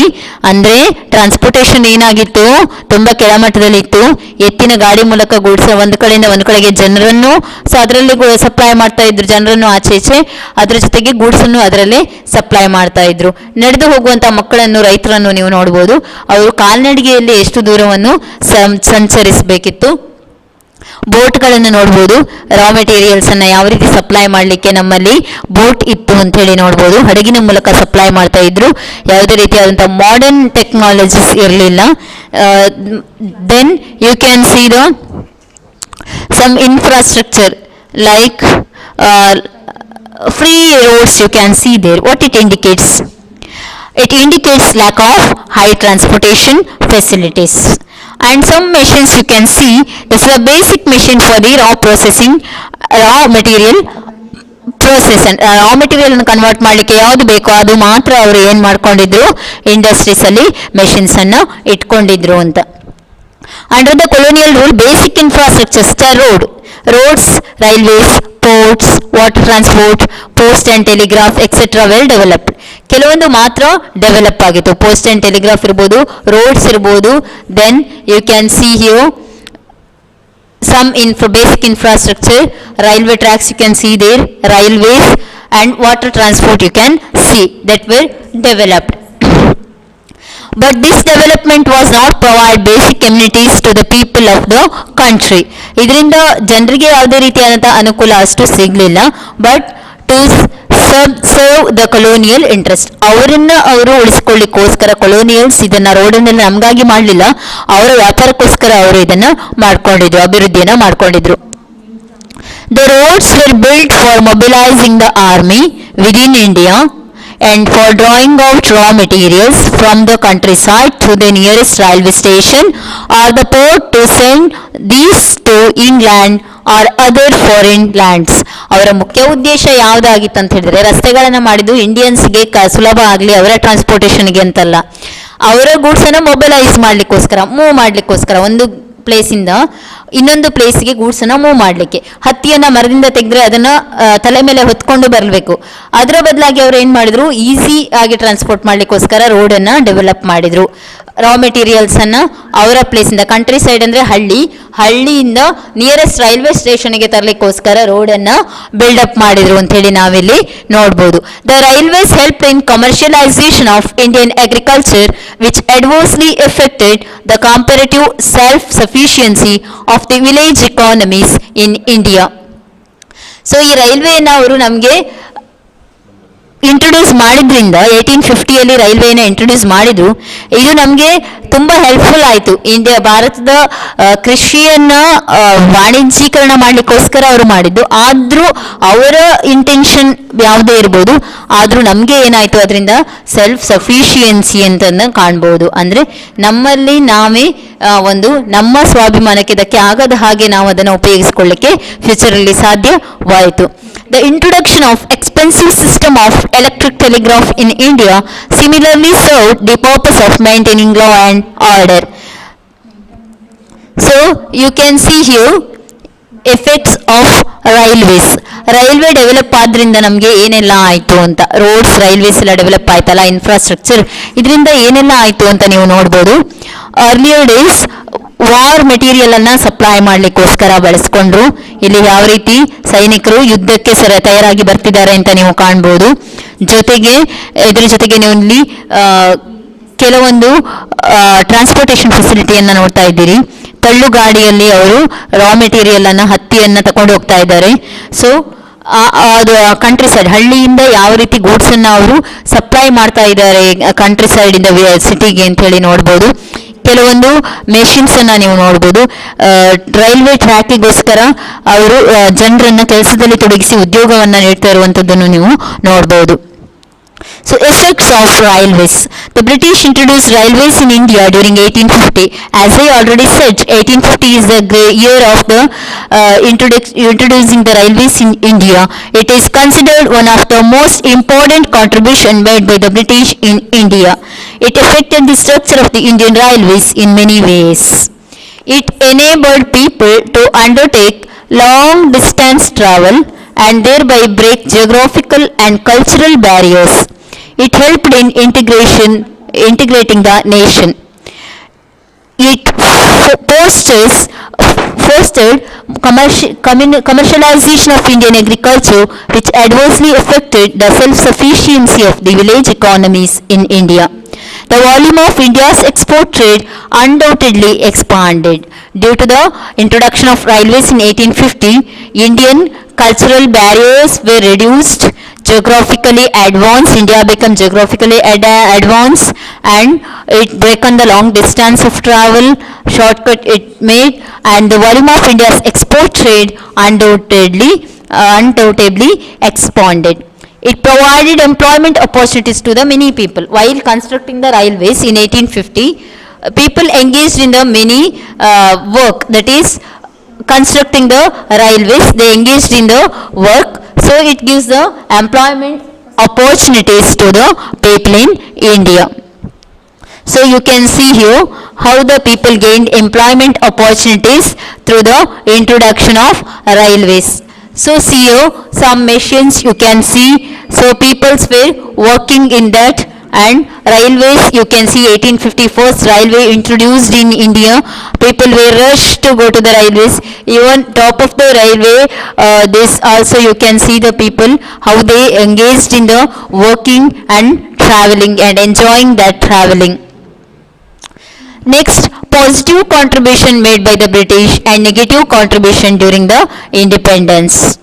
Positive contribution, the introduced railway system in India. 1850ಯಲ್ಲಿ ಏನು ಅವರು ರೈಲು ಸ್ಥಾಪನೆ ಮಾಡಿದ್ರಲ್ಲ ಹಳಿಗಳನ್ನ, ಅದು ನಮ್ಮಲ್ಲಿ ಅವರು ಮಾಡಿರುವಂತಹ positive contribution. They developed the modern system of communication. ಅವರು ನಮಗೆ ಮಾಡರ್ನ್ ಸಿಸ್ಟಮ್ ಆಫ್ ಕಮ್ಯುನಿಕೇಶನ್ ಅನ್ನು ಡೆವಲಪ್ ಮಾಡಿದ್ರು ಟೆಲಿಗ್ರಾಮ್ ಮೂಲಕ.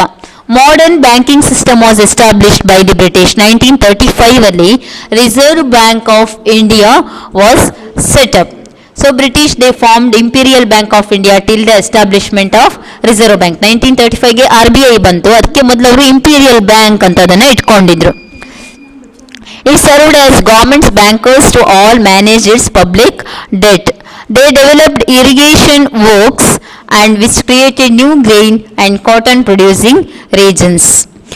ನಮ್ಮ ಕೃಷಿ ಚಟುವಟಿಕೆಗಳಿಗೂ ಸಹಾಯವಾಯಿತು. ಅವರು ಇರಿಗೇಷನ್ ಫೆಸಿಲಿಟಿಯನ್ನು ಜಾಸ್ತಿ ಮಾಡಿದರು. ಇದರಿಂದಾಗಿ ಒಳ್ಳೆಯ ಬೆಳೆಗಳನ್ನು ಬೆಳೆಯೋಕ್ಕೆ ಫ್ಯೂಚರಲ್ಲಿ ಸಾಧ್ಯವಾಯಿತು.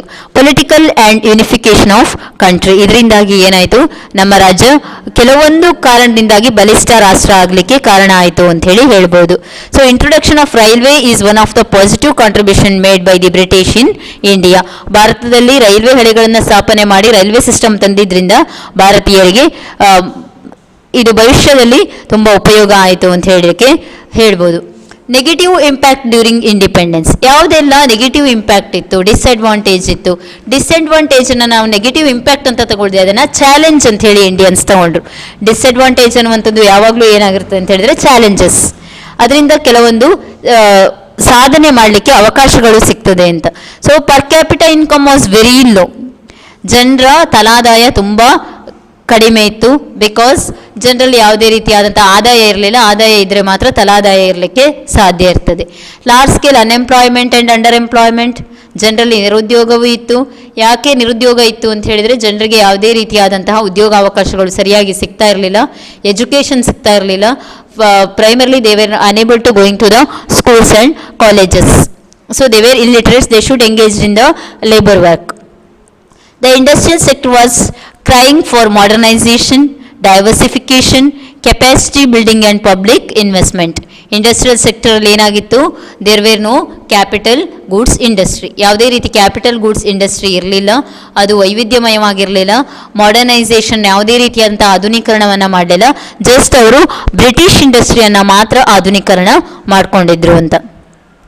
So the agriculture sector was stagnant during that period and it is saddled with surplus labor and extremely low productivity. ಅಲ್ಲಿ ನಾವು ಹೇಳ್ಬೋದು ಸರ್ಪ್ಲಸ್ ಲೇಬರ್ ಇದ್ರು ಅಂತ. ಇಲ್ಲಿ ಡಿಸ್ಗೈಸ್ಡ್ ಅನ್ಎಂಪ್ಲಾಯ್ಮೆಂಟ್ ಅನ್ನು ನಾವು ಕಾಣ್ಬೋದು. ಒಂದು ಕೆಲಸದಲ್ಲಿ 4 ಜನ ಮಾಡುವಂಥ ಕೆಲಸವನ್ನು 24 ಜನರು ಮಾಡ್ತಾ ಇದ್ರು. ಅಂದರೆ ಅದರಿಂದ ಏನು, ಆ 4 ಜನರು ಮಾತ್ರ ನಮ್ಮ ದೇಶಕ್ಕೆ ಕಾಂಟ್ರಿಬ್ಯೂಟ್ ಮಾಡ್ತಾ ಇದ್ರು ಪ್ರೊಡಕ್ಷನ್ಗೆ. ಉಳಿದ 24 ಜನರ ಕಾಂಟ್ರಿಬ್ಯೂಷನ್ ಏನಾಗಿತ್ತು, 0 ಅಂತ ಹೇಳಿ ನಾವು ನೋಡ್ಬೋದು. Agriculture sector was ಸ್ಯಾಡಲ್ಡ್ with surplus labour and extremely low productivity. ಉತ್ಪಾದನೆ ಎನ್ನುವಂಥದ್ದು 4 ಜನ ಮಾಡಿದ್ರು ಅಷ್ಟೇ ಬರ್ತಾ ಇತ್ತು, 24 ಜನರು ಮಾಡಿದ್ರು ಅಷ್ಟೇ ಬರ್ತಾ ಇತ್ತು. ಯಾಕಂದರೆ ಅಗ್ರಿಕಲ್ಚರನ್ನು ಅವರು ಬ್ರಿಟಿಷರು ತುಂಬ ನೆಗ್ಲೆಕ್ಟ್ ಮಾಡಿದ್ರು ಅಂತ. ಸೊ ಮಾಸ್ ಇಲ್ಲಿಟರಸಿ, ಇದೆಲ್ಲದಕ್ಕೂ ಕಾರಣ ಯಾವುದು ಅಂತ ಹೇಳಿದರೆ ಜನರು ತುಂಬ ಏನಾಗಿದ್ರು, ಅವಿದ್ಯಾವಂತರಾಗಿದ್ರು. ಶಿಕ್ಷಣ ತಗೊಳ್ಳಿಕ್ಕೆ ಅವರಿಗೆ ಯಾವುದೇ ರೀತಿಯಾದಂತಹ ಅವಕಾಶಗಳು ಇರಲಿಲ್ಲ ಅಂತ. To conclude, by that we came to conclude that what are the positive contribution made by the British in India and what are the negative impact of British rule in India. Thank you for watching this video. Don't forget to like our video and subscribe our YouTube channel for all the updates.